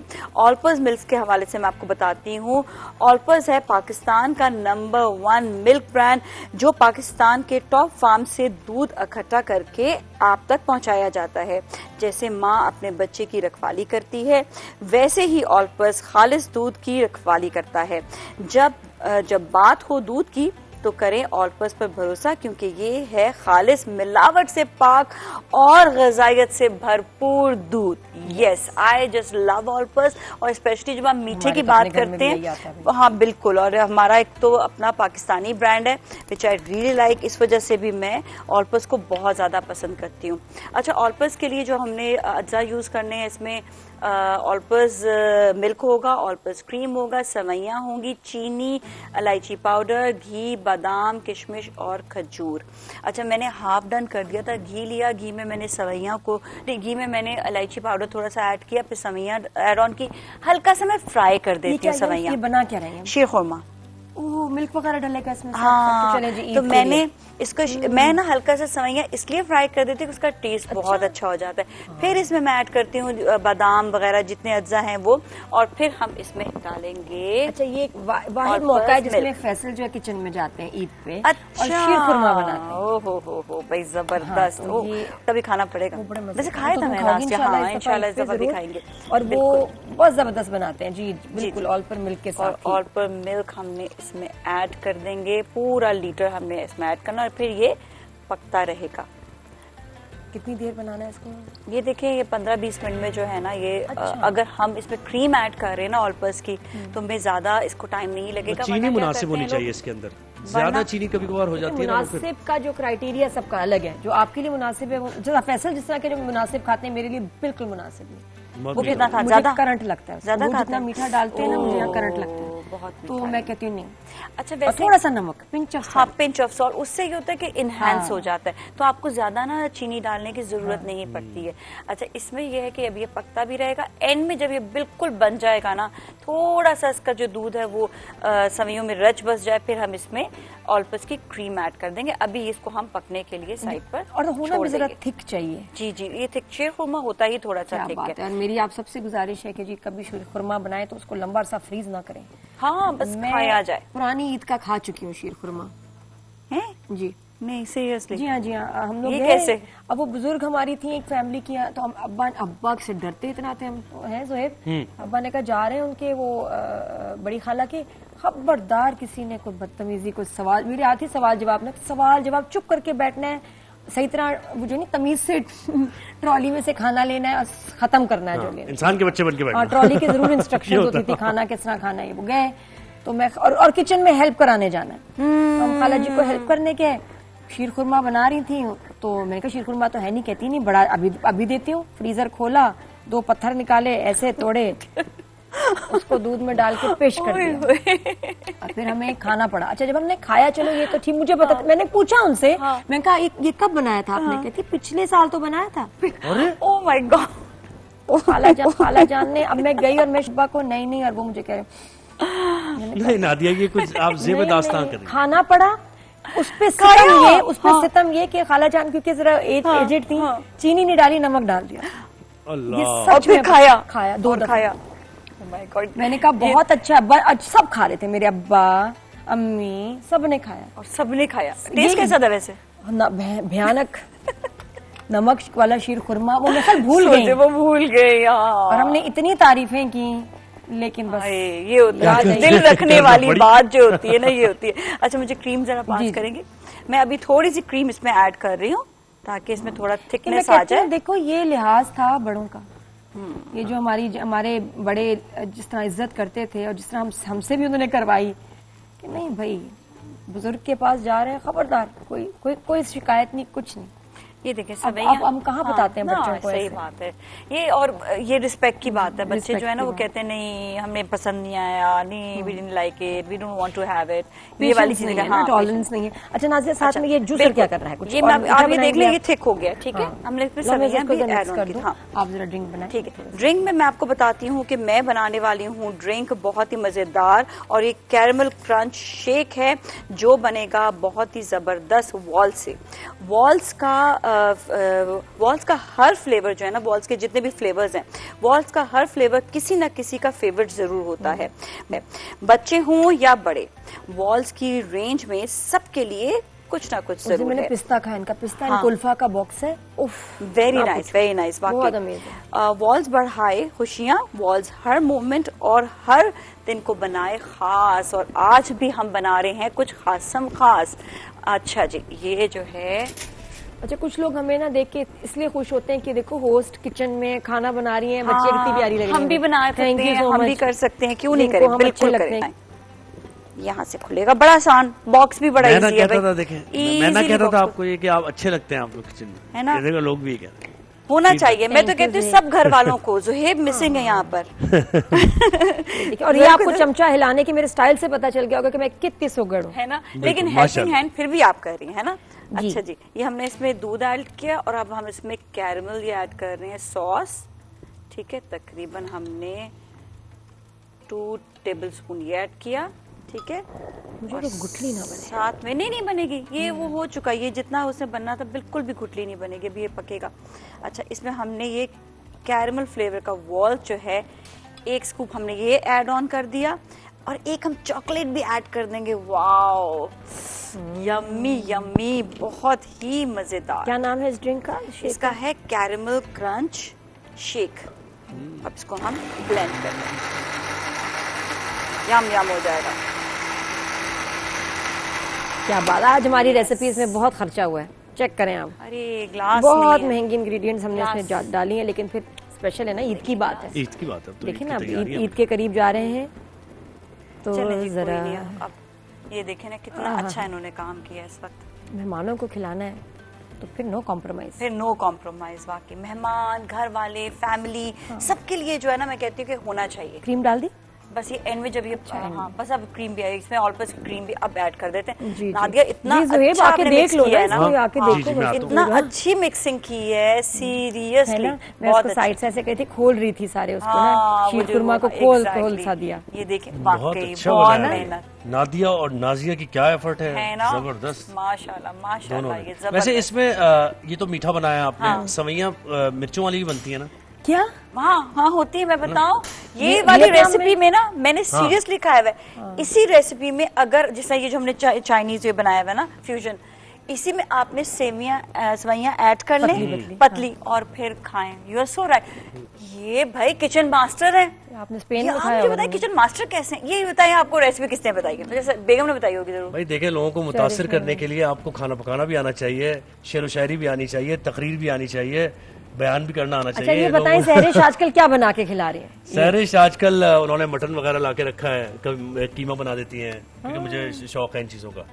तो ये चीजें हैं, मटन कढ़ाई वगैरह है, फिर बीफ के कुछ आइटम्स हैं। अच्छा, कुछ आइटम्स हैं। बेस्ट क्या बनाती है सहरिश, ये बताओ बेस्ट उसका? सहरिश पाए बहुत अच्छे बनाती है, निहारी पाए, इस तरह की चीजें बहुत अच्छी बनाती है। ये तो बहुत पक्की डिशेज हैं। हाँ, ये वाकई वो बिल्कुल खातून खाना वाली जो होते हैं ना, दोनों चीजें वो साथ लेके चलती हैं।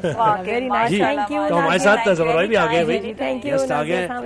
अस्सलाम वालेकुम, कैसे हैं? ठीक ठाक है, खैरियत से आप? खैरियत। हमारी तो टेलीथॉन से मुलाकात होती है जी जी बिल्कुल। अब आप माशाल्लाह हमारे शो पे आए, बहुत अच्छा लगा, थैंक यू जी। भाई ऐसी शख्सियत है कि दुनिया भर में जफर भाई को लोग जानते हैं, और जानने का जो यानी बैकग्राउंड है वो इतना ज़बरदस्त है कि जैसे मैंने कहा ना, पैगंबरों का शेवा है ये, खिदमत खल्क भी, तो जफर भाई इसमें पेश है। मैं माजरत भी चाहूँगा आप लोगों से, मुझे यहाँ पहुँचना था 1 घंटा पहले। असल में हम एक प्रोग्राम करते हैं, माँ हम भी ईद मनाएंगे जी, तो उसमें हम बच्चों को उनके वालिदैन आते हैं अपनी फैमिलीज़ के साथ, ओपन है पूरे शहर में जो भी आना चाहे, और वो आते हैं 23 रमज़ान से, और बाज़ार में जो कपड़ा उनको पसंद आता है वो कपड़ा अपने बच्चों के लिए, अगर वो अपने साथ में भाइयों के बच्चे लाएँ, बहनों के बच्चे लाएँ, 10, 12, 14 बच्चे भी हैं तो कोई मसला नहीं है, अपने 1 दिन से लेकर और 15 साल तक के बच्चों के, लड़के लड़कियों के फ्राक, कुर्ते, शलवार, हर चीज़ होती है। तो मैं उसकी ख़रीदारी में लगा हुआ था, उसमें टाइम का अंदाज़ा नहीं हो सका, और मैं था इस वक्त खतरी मस्जिद है नई कराची में, वहाँ जहाँ होलसेल मार्केट है इसकी, जो पूरे कराची में जहाँ से कपड़े जाते हैं वहाँ पर जी। और महंगाई भी हो गई है, और जी, दूसरी चीज़ ये कि जो ईद तो आपको पता है ही बच्चों की, और महरूमियाँ जो हैं वो बहुत ज़्यादा बढ़ चुकी हैं इस साल। और अच्छा, इस साल आप जो ख़ास कह रहे हैं, आपने क्या मुख्तलिफ देखा अभी? इस साल ये देखा हमने कि आप अगर बाज़ारों में भी जा रहे हैं तो आपको जो चेहरे नज़र आ रहे हैं वो लोअर मिडिल क्लास और मिडिल क्लास तो नहीं है, और सही है, लड़के आ रहे हैं, घूमने फिरने आ रहे हैं, अच्छी बात है। शहर में घूमने फिरने की कोई जगह नहीं है, कोई प्लेग्राउंड नहीं है, एक आखिरी अलादीन पार्क था वो भी अब नहीं है, तो सही बच्चे बाज़ारों में घूम लें जाके साल में एक बार, तो वो जा रहे हैं रोज़ाना रात में लड़के वड़के, लेकिन शॉपिंग वॉपिंग करने वाली कहानी नहीं है। मैं समझता हूँ मियाँ बीवी इस वक्त चाहे 70,000 रुपये कमा रहे हैं, मैं मान नहीं सकता कि अपने वो अगर उनके 4 बच्चे हैं तो उनको ईद का जोड़ा और जूता चप्पल दिला सकते हैं। और मैं समझता हूँ लोग डिप्रेशन में हैं, लोग दिमाग में सोच रहे हैं, आइडियाज़ ला रहे हैं कि किससे कर्ज़ा लिया जाए, बहन से लिया जाए, भाई से लिया जाए, बॉस से लिया जाए, कंपनी में लिया जाए, लेकिन फिर आखिर में जब पहुँचते हैं तो समझ में आता है कि 6 महीने में राशन और घर के बच्चों की फ़ीसें और किराए और बिजली के बिल की मद में जिनसे पैसे लिए थे वो अब तक वापस नहीं किए हैं, तो वो मेरे बच्चों की ईद के जोड़े के नाम पे क्यों मुझे उधार देगा। तो मैटर ये कि लोगों के घरों में उदासी है, लोग बेचारे वो ये सोच रहे हैं कि हम अपने बच्चों को शहरी में इसलिए नहीं उठा रहे हैं। एहसास होना चाहिए, इसलिए बड़ा जरूरी है से शायद जल गई थी ना कि हम जो है आप ये कपड़ों का ख्याल कोई मुझे बताएं कि खैर पूरा दिन रात आपका ऐसे गुजरता है, ठीक है, खिदमत खल्क, ऐसे ही चले थोड़ा सा 5-10 मिनट अपनी ईद भी याद करें, बचपन याद करें थोड़ा सा, बेचारे के जरा, क्योंकि आपकी अपनी जात अपनी तो आपकी कभी बात होती नहीं, अपनी फैमिली का बताएं। सेल्फलेस आदमी है लेकिन फिर भी अपनी बात करें, कैसा फैमिली का। हम बहुत अच्छी ईद होती थी, सब फुप्पी जितनी हमारी 2 फुप्पियाँ थी यहाँ पर, उनके यहाँ और बड़े अब्बा और ये सब वाले साहब के बड़े भाई और दीगर सबके आना जाना और वही सारा सिलसिला। और जहाँ तक मुझे याद पड़ता है हमारा टाइम जो था वो मिनिमम उस वक्त 10 रुपये ईदी जो होती थी, एक अच्छी ईदी काउंट होती थी, और अगर कोई 100 रुपये दे दे तो वो तो रेड लाइन होती थी कि भाई 2 बार सलाम कर लो इनको जाके, 3 बार सलाम कर लो। लेकिन वो टाइम अब बहुत पुरानी। हमारे फुप्पा थे वो 5 रुपए से ही शुरू हुए थे और 5 रुपए पे ही खत्म आज तक। हाँ ठीक है, तो बात भी तो 35 साल पुरानी हो रही है, 30 साल पुरानी हो रही है। अब अगर आप किसी बच्चे को 5 रुपए दें तो वो तो मेरे ख्याल में निशाना लेगा आपका ही। अपना जब फैमिली का बताएं, आपके घर में कौन कौन है? मेरे घर में हम जॉइंट फैमिली सिस्टम में रहते हैं जी। मेरे 4 भाई हैं, वो सब वहीं रहते हैं। एक भाई केमिकल इंजीनियर हैं, वो ऑयल फील्ड में होते हैं। दूसरे भाई हैं वो डबल गोल्ड मेडलिस्ट हैं, ग्रेजुएशन और मास्टर्स दोनों में उन्होंने जामा कराची से अब लागे अम्मा में गोल्ड मेडल लिया है। और बहन हैं वो MBA में उन्होंने पोजीशन ली है। और एक भाई हैं वो मैक्रो कैश एंड कैरी में होते हैं, मेट्रो में। और सब शादीशुदा हैं। आप शादीशुदा हैं? मैं शादीशुदा हूँ, मेरे 3 बच्चे हैं, 2 बेटे हैं, 1 बेटी है। और जिंदगी से मुलाकात जो भाभी है हमारी में तो खास तौर पे बड़ा टाइम निकालना पड़ता है। मुझे रात में मैं 10 बजे 9 बजे घर जाता हूँ और 11 बजे तक 11:30 तक घर में होता हूँ, क्योंकि लाजमी बात है जो हम सैरी करा रहे हैं नुमाइश औरंगी पे, ये एक पूरा सीन है। असल में इस मुल्क में एक प्रॉब्लम हो गई है, इस मुल्क में नहीं, एक जनरल प्रॉब्लम हो गई है। जो फेसबुक ने और यूट्यूब ने पैसा देना शुरू किया ना, इससे हम लोगों के लिए जो सामाजिक काम कर रहे थे बड़ी मुसीबत खड़ी हो गई। अब बात यह है कि आपने अगर फेसबुक से, यूट्यूब से, इंस्टाग्राम से, टिकटॉक से, किसी भी एप्लीकेशन से कमाना है तो उसके लिए आपको कंटेंट देना है जी। ठीक है, बिल्कुल 365 दिन कंटेंट देना है, सेम टाइम पे देना है। अगर 8 बजे रात में देना है तो 8 बजे रात में देनी है आपने वीडियो, अच्छा माइक, अच्छा कैमरा, अच्छा कंटेंट। बिल्कुल।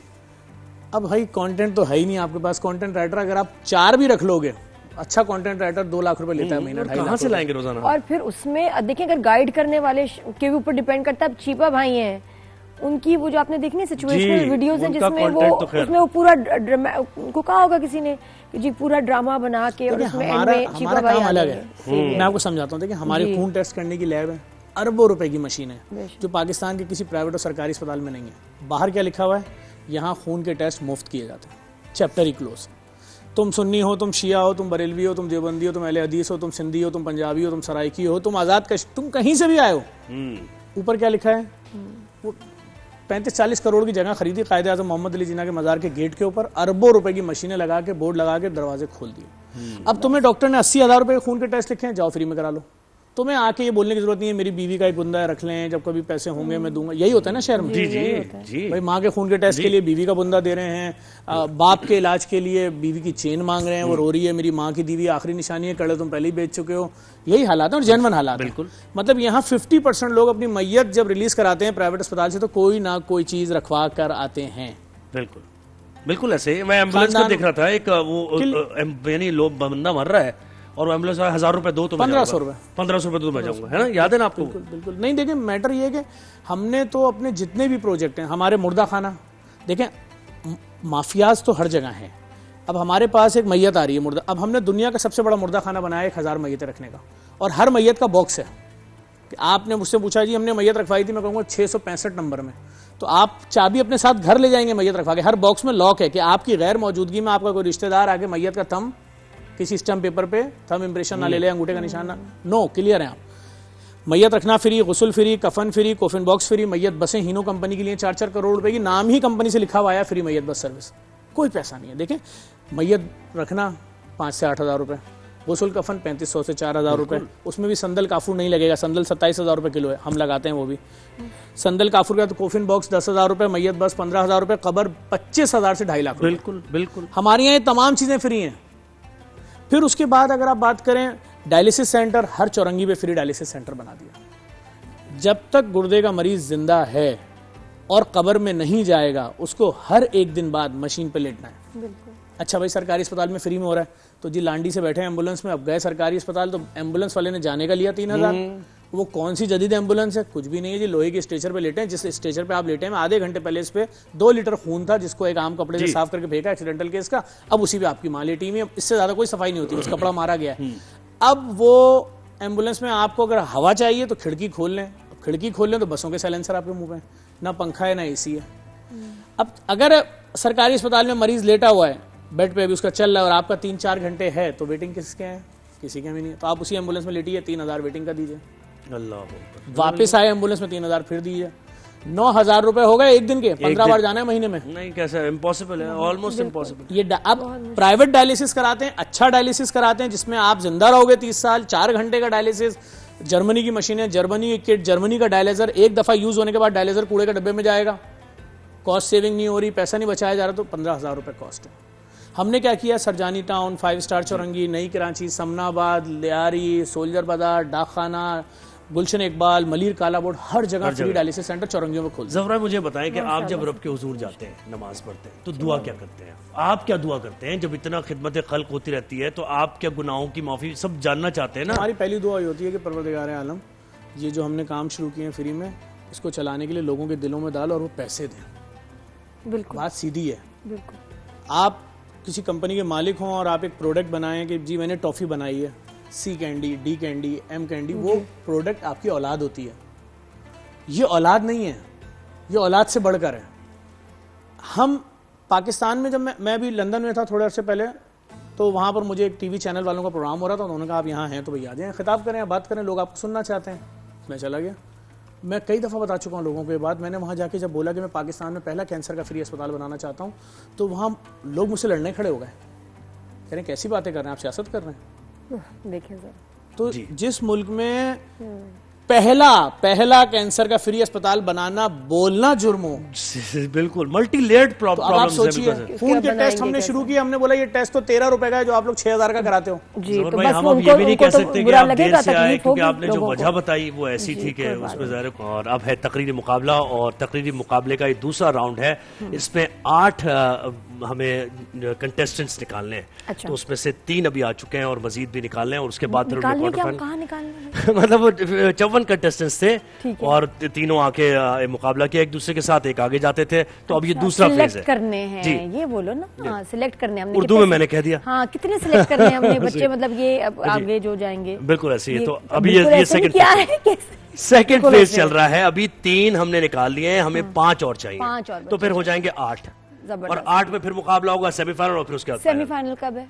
सेमीफाइनल हमारा है 27 को सेमीफाइनल है। ठीक है, ताकि जरा खास थोड़ी सी हम 27 को फाइनल है, 25 और 26 को जी 2 सेमीफाइनल, बिल्कुल 4-4 का मुकाबला होगा। बिल्कुल सही। 8 में से 4 निकल आएंगे। जी जी जी। मैं कह रहा हूँ, मैं तो सर को सुनता रहता हूँ और हमारे पास आते भी रहते हैं। मैं चाहूँगा आज इन बच्चों में जो जीतेगा उनको एक मोटरसाइकिल गिफ्ट देते हैं और उसके अलावा 3 मोबाइल फ़ोन देते हैं टच स्क्रीन, और अगर सर बोलते हैं तो तीनों को ही दे देंगे, लेकिन वो जैसा सर बोलेंगे वैसा कर लेंगे। क्या बात है, क्या बात है। और ये फूड पापा की तरफ से होगा, ठीक है ना? फूड पापा की तरफ से, माशाल्लाह, पापा की तरफ से मोटरसाइकिल और मोबाइल भी मिलने वाले हैं। 3 मोबाइल फोन देंगे, एक वालिदैन को दे दें, वालिद वालिदा को, एक इनका हो जाएगा। बिल्कुल सही। और इसमें घबराना अब नहीं है, ऐसा ना हो कि घबराहट शुरू हो जाए कि मोटरसाइकिल जीतनी है, कंपटीशन जीतना है फिर मिलेगी, लेकिन फंबल नहीं हो सकता। बिल्कुल फंबल हुआ तो बाइक यहीं। बिल्कुल ऐसे। अच्छा, मोटरसाइकिल भी अभी दे देंगे, हाथ के हाथ हमारे यहाँ से हाथ के हाथ ले जाए नुमाइश औरंगी से। पीछे लेके आ रहा था? नहीं, नुमाइश औरंगी जाना पड़ेगा, नुमाइश औरंगी से लेने आगे जेडीसी की शहरी से चाबी दे देंगे, आपको बाइक दे देंगे, चाबी दे देंगे, मिलेगी बाइक। बिल्कुल ऐसे, जो वादा करते हैं जफर भाई वो पूरा करते हैं, ये तो हमें पता है, ये मालूम है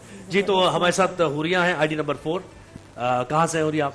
NED यूनिवर्सिटी से। ID नंबर 16 अब्दुल मोइज है, DJ साइंस कॉलेज जी। और ID नंबर 31 लाइबा सलीम है जी। तो आज का हमारा जो मौजू है वो है जेनजी का है जमाना जी, जेनजी का, और ये हकीकत है, जेनजी का ही जमाना है। इंटरेस्टिंग टॉपिक है, अब देखते हैं कि क्या करते हैं। बिल्कुल ऐसे। तो आप तैयार हैं नूरिया? टाइमर लगाएं, स्टार्ट। यह है जेनजी का ज़माना और मैं हूँ इसकी नुमाइंदा सदर अली वकार। हमारी पैदाइश तो इंसान के तौर पर हुई, लेकिन परवरिश वाईफाई के साए में हुई। हम वो हैं जो चाय ठंडी होने से पहले ट्रेंड्स बदल देते हैं। 2 मिनट तक मैसेज का रिप्लाई ना आए तो दोस्तियां ख़त्म कर देते हैं, और वाईफाई ना चल रहा हो तो घर वालों से भी मिल लेते हैं। सदर अली वकार, हकीकत यह है कि दुनिया का सबसे बाखबर और बासलाहियत ज़माना जेनजी का है। अगर हम किसी चीज़ का इरादा कर लें तो दुनिया बदल सकते हैं, बस शर्त यह है कि हाथ से मोबाइल छीन लिया जाए। वैसे आज 12 मार्च है, आपको एक दिलचस्प बात बताऊं, इंटरनेट जिसके बगैर जेनजी 1 मिनट भी नहीं रह सकती, उसकी बुनियाद भी 12 मार्च 1889 को टिम बर्नर्स-ली ने की। मुख्तलिफ कंप्यूटर्स को जोड़ा, मालूमात इकट्ठा की और वर्ल्ड वाइड वेब बनाई, जिससे न सिर्फ जेनजी बल्कि दुनिया की हर नस्ल फ़ायदा उठा रही है। सदर अली वकार, मैं अंग्रेज़ी में शुरू से ही माठी थी। मशीन को मैचन और नॉलेज को कनॉलेज करते करते मेरी अंग्रेज़ी में निखार आ गया। लेकिन अब तो जेनजी का ज़माना है। कमिंग बना CMG, शुक्रिया बना TYSM और फेसबुक बन गया FB। वैसे FB से याद आया कि सर इदरीस की FB की सरगर्मियां देखकर लगता है कि सर जेनजी को टक्कर देने की पूरी तैयारी में है। क्यों मैम? वैसे जुहेब भाई भी किसी से कम नहीं, 1-1 मिनट का हिसाब रखते हैं। अगले मुकर्रर को ऐसे बुलाते हो जैसे दिल में ये कह रहे हो कि जल्दी करो, प्रोग्राम खत्म करके जुहेब हसन 3136 पर पोज भी तो डालनी है। सदर अली वकार, यह है जेनजी का जमाना, लेकिन मसला बहरान वही पुराना, आटा, गैस, चीनी हो या पेट्रोल। वैसे हमारे पड़ोसियों को भी अपना ही फंसाना है। पुलवामा हो या ऑपरेशन सिंदूर, बैंड बजवा कर जाना है, और उसके बाद छुछुंदर, माजरत, धुरिंदर जैसी मूवीज बनाकर अपनी जनता जी को चूना लगाना है, और हकीकत में राफेल गिरवाकर पायलट छोड़कर भाग जाना है। सदर अली वकार, आजकल हर तरफ जंग का माहौल है, लेकिन मजाल है कि जेनजी को जरा भी घबराहट हो, इत्मीनान से पूछेंगे कि कहाँ हमला हुआ, किसने किया, और फिर मोबाइल फोन या लैपटॉप में गर्म हो जाना है। सदर अली वकार, मुझे लगता है कि अब हुकूमत पर तनकीद करके सर खपाने की जरूरत नहीं, क्योंकि मुस्तकबिल में इनकी सबसे बड़ी सजा जेनजी पर हुकूमत करना होगी, क्योंकि ये नस्ल नारे लगाना तो दूर की बात, जल्द से भी ऑनलाइन अटेंड करेगी। सदर अली वकार, मिज़ा बेहतर, जेनजी का ज़माना सिर्फ मोबाइल फ़ोन या टेक्नोलॉजी इस्तेमाल करने का ज़माना नहीं, बल्कि जदीद और तख्लीकी नस्ल का ज़माना है। टेक्नोलॉजी का मजबूत इस्तेमाल कामयाबी की ज़मानत है, क्योंकि वक्त बदल चुका है, अंदाज बदल चुके हैं, और अब है जेनजी का ज़माना। क्या बात है, बहुत अच्छे भाई, बहुत ज़बरदस्त कंटेंट था। खुद ही लिखा था कंटेंट? मामा ने लिखवाया था ना, दोनों ने मिलकर लिखा। बहुत अच्छा कंटेंट था, ज़बरदस्त जी। तैयार हैं आप? वही स्टार्ट। सदर अली वकार, जेनजी अब तक की सबसे अजीब और गरीब नस्ल है, क्योंकि इनके पैदा होने पर डॉक्टर से लेकर घर वाले तक सब परेशान होते हैं कि हुआ है कि हुई है, मगर जो भी है बहुत बुरा हुआ है। सदर अली वकार, ये जेनजीज ही तो है जिनके पैदा होने पर कहा जाता है मुबारक हो, एक नया इन्फ्लुएंसर पैदा हुआ है जो नॉर्मल बच्चों की तरह दूध तो तलब नहीं कर रहा, मगर कुछ चीजों की डिमांड जरूर कर रहा है, जैसा फुल डाटा पैकेज के साथ मोबाइल, जिंदगी गुजारने का ट्यूटोरियल और यूट्यूब की सब्सक्रिप्शन, क्योंकि यह है जेनजी का जमाना। सदर अली वकार, रहने को सदा कौन बच्चा रहता है, जेंजीज ने भी तो बड़ा होना होता है, तो इनके वालिदैन इनसे उम्मीदें बांध लेते हैं। अब्बू कहते हैं मेरा बेटा आइंस्टाइन बनेगा, अम्मी कहती है नहीं बिल गेट्स पर जाएगा, लेकिन बच्चा बड़ा होकर रजब बड़ा डकी भाई पे चले जाता है। सुबह उठते हैं, मोबाइल पहले खुलता है, आंखें बाद में खुलती हैं, वाईफाई ऑन होता है, और जब तक स्त्री ना बने बिस्तर से नहीं उतरते, क्योंकि यह है जेंजी का जमाना। सदर अली वकार, जेंजी का जमाना है। अभी पिछले दिनों की बात है, मेरे अब्बू स्कूल में गए, एक जेंजी से कहा बेटा ABCD सुनाओ। कहने लगा ABCDEFGHQ। अब्बू ने कहा ये क्या सुना रहे हो? बोला रुकिए जरा, सब्र कीजिए, सब समझ आ जाएगा। वैसे जुहेब भाई, जेंजी के जमाने में GF से लेकर GHQ तक सब चलता है। जनाब अभी और सुनिए, अब पहले पाकिस्तान का एटमी धमाका होता तो कहा जाता था पाकिस्तान एक न्यूक्लियर मुल्क है, लेकिन यह है जेंजी का जमाना, तो कहा जाता है पाकिस्तान ना न्यू है ना क्लियर है। लॉजिक पूछने पे जवाब दिया गया कि एक मुल्क 78 साल गुजारने के बाद कैसे न्यू हो सकता है, और जिस मुल्क ने हर दूसरे मुल्क के कर्जे दे रहे हो वो क्लियर कैसे हो सकता है। जनाब वाले, चूंकि ये जेंजी का जमाना है तो बड़ा अजीब है। जहां पहले जंगें कई दिहाइयों बाद हुआ करती थी, वहां जेंजीज ने मार्च और मई के महीने में ही बहुत जंगें देख ली, तभी ये जंग को सीरियस ही नहीं लेते। जैसे जहां राफेल और मिसाइल गिर रहे हो, वहां ये बेफिक्री से 6-0 की मीम्स एंजॉय कर रहे होते हैं, और जहां अनार के साथ अनार की आ रही हो, वहां ये अच्छा जी की वीडियोस बना रहे होते हैं। जनाब वाला, मुझे तो कभी कभार लगता है कि अगर इनको महाज पर जाना पड़े तो ये दुश्मन से कहेंगे भैया गोली बाद में चलाना, पहले एक अच्छी सी पिक लेकर स्टोरी पे कैप्शन लगा दो कि वो भी ना हुए अपने और दिल भी गया हाथों से। माशा, क्या बात है भाई, बहुत अच्छे, बेहतरीन अंदाज में बयान किया है, बहुत प्यारा, जबरदस्त, टू गुड, माशाल्लाह। किसने लिखी थी पहले बताओ, साथ में तैयारी कैसे की थी? मैंने और एक दोस्त ने लिखी। दोस्त ने? तुम्हारा दोस्त भी ये जेंजी ही है? नहीं, वो भी तकरीरें करता है ना। जेंजी तो फिर भी हुआ ना। अच्छा, वेरी नाइस, बहुत अच्छा। और अच्छा, खुद जब आप लिखते हैं तो आप भूलते नहीं हैं। बिल्कुल, मैं ये देखा है, जब किसी ने आपको अगर ईमेल कर दी या व्हाट्सएप कर दी फिर गए, फिर मजा नहीं आता। मैं बड़ा सीख रही हूँ। जी, आप तैयार? स्टार्ट। इस जेंजी के ज़माने में भी हमारे घरों में एक कौमी मसला मौजूद है जिस पर ना पार्लियामेंट में बहस होती है ना अक़वाम मुत्तहिदा में करारदाद होती है। मैं बात कर रही हूँ कौमी सतह की सर्जरी की, यानी पुराने साबुन को नए साबुन के साथ हमारी माँ इस तरह चिपकाती हैं जैसे सियासी जमातें इलेक्शन के बाद इत्तेहादी हुकूमत बना रही हूँ। पुराना साबुन सोचता है मैं तो रिटायर हो गया था, नया सोचता है अरे ये सीनियर तो मुझ पर हमेशा हावी रहेगा। सदर मोहतरम, ये जेंजी का ज़माना है कि जहां पकवान सेंटर वाले 1 किलो की बिरयानी की प्लेट में आधा किलो का लंबा चौड़ा मोटा हट्टा कट्टा आलू डाल देते हैं। अब बंदा बिरयानी खाते हुए ये जरूर सोच रहा होता है बिरयानी तो कम मिली, अलबत्ता आलू के साथ प्रेस कॉन्फ्रेंस जरूर करा दी गई। सदर मोहतरम, ये जेंजी का दौर है जहां कोई नादिर भाई नादियाबाजी बनने की कोशिश करते हैं, पर मैं तो अपनी नादिया से कहूंगी मेरी सोनी सवाणी तू ठीक है। सदर मोहतरम, अब जुहेब भाई की बचत हो गई, क्योंकि वैसे ये भी हो सकता था कि कोई जेंजी के दौर की जोहा जुहेब भाई बनने में वक्त थोड़ी लगाती। सदर मोहतरम, इस जेंजी के दौर में सबसे ज्यादा घर में गायब होने वाली चीज मोबाइल चार्जर है। अपना चार्जर तो मिलता नहीं, वही चार्जर भाई के कमरे से दरियाफ्त हो जाता है। पूछो तो कहते हैं ये मेरा चार्जर है। मुझे लगता है ये चार्जर भी सियासी वफादार है, कभी इधर पाया जाता है कभी उधर पाया जाता है। सदर मोहतरम, इस जेंजी के दौर का मेरा कवारा भाई रमजान में पहली सफ में बैठा दुआ मांग रहा था कि उसका रिश्ता पक्का हो जाए। सदर मोहतरम, मस्जिद से बाहर निकलते ही उसे अंदाजा हुआ कि उसको के जूतों को तो कोई चोर रिश्ता पेश कर चुका है। तो मैं अपने मासूम भाई से बस ये कहना चाहूंगी, वो दौर था 55 का, ये दौरे जेंजी है। सदर मोहतरम, कुछ टाइम पहले हम पर ई चालान की भी एक मुश्किल मुसल्लत कर दी गई। हर गली हर कूचे हर चौराहे में कैमरे लगा दिए गए। मुझे लगा ये कैमरे इसलिए लगाए गए हैं ताकि ट्रैफिक के कवानीन न टूटे, लेकिन इससे सबसे ज्यादा नुकसान तो यूनिवर्सिटी रोड के कपल्स को हुआ जो अपनी माशूकाओं के बाइक पे बिठाकर पूरे कराची की खाक छाना करते थे। अब पैदल चलने पर मजबूर हैं कि कहीं पिक्चर घर आ गई तो घर वाले ये नहीं कहेंगे कि 5000 की ओवर स्पीडिंग क्यों की। सवाल ये होगा कि पीछे किस मानू बिठाया सी। सदर मोहतरम, आखिर में मैं बस इतना ही कहना चाहूंगी कि उकाबी रूह जब बेदार होती है इन जवानों में, नजर आती है इन्हें अपनी मंजिल आज की इस बाइक में। बहुत अच्छे भाई, बहुत अच्छे, तीनों बच्चों ने बहुत अच्छी तकरीर। जफर भाई तो मुश्किल हो गया। जफर भाई सर बहुत अच्छा बोला तीनों ने। मैं तो एक तो मैं फूड पापा की तरफ से तीनों के लिए 3-3 टच मोबाइल फोन का वादा करता हूँ, वो आज शाम में हमसे पिक करवा लें जी। तो बाकी जो जीतेगा उसको एक मोटरसाइकिल भी दे देंगे फूड पापा के तरफ से। आपको कैसी लगी दिन में से? बहुत अच्छा, सबने बहुत अच्छा, सबने। मैं फैसला नहीं करने की पोजीशन में नहीं हूँ, यहाँ बड़े बैठे हैं, दोनों मेरे लेफ्ट राइट ये फैसला करेंगे। मैं तो इनकी आधी बातें सुन रहा था, आधी अपनी चीजें सोच रहा था कैसे पहुंचूंगा, ट्रैफिक बहुत होगा। अरे यार, लेकिन बहुत अच्छा बोला उन्होंने, कमाल बोला, कमाल, हर एक ने बहुत अच्छा बोला। अच्छा सर भाई, ये जो आप बाइक का और ये फिनाले में जो बच्चे होंगे उनको देंगे और विनर को बाइक मिलेगी? नहीं, उनको भी दे देंगे। अच्छा, उनको भी दे देंगे, आप बताएं। अच्छा चलिए, एक बाइक आज वाले विनर के लिए ले लें और एक बाइक जो है वो आप मुझसे विनर फाइनल के लिए ले लीजिएगा। बस सही है, ये अच्छा हो गया। चले, और उनके लिए फाइनल वालों के लिए तीनों के लिए भी 3 फोन ले लीजिएगा। बस ठीक है, बस ठीक है, ये हो गया। आज भी मोबाइल फोन मिल रहे हैं और बाइक मिल रही है। ये सब कुछ फूड पापा की तरफ से, अली फूड पापा की तरफ से। बिल्कुल ऐसे ही अली शेखानी साहब बड़ा बेहतरीन काम कर रहे हैं आपके साथ मिलकर। बिल्कुल 4 शुरा होंगे जी, फाइनल में 4 शुरा। विनर को बाइक, फाइनल में आप 8 मोबाइल फोन ले लीजिएगा, टच मोबाइल सबको 2-2 दे दिएगा। चले ठीक है, चले जी, ये हो गया।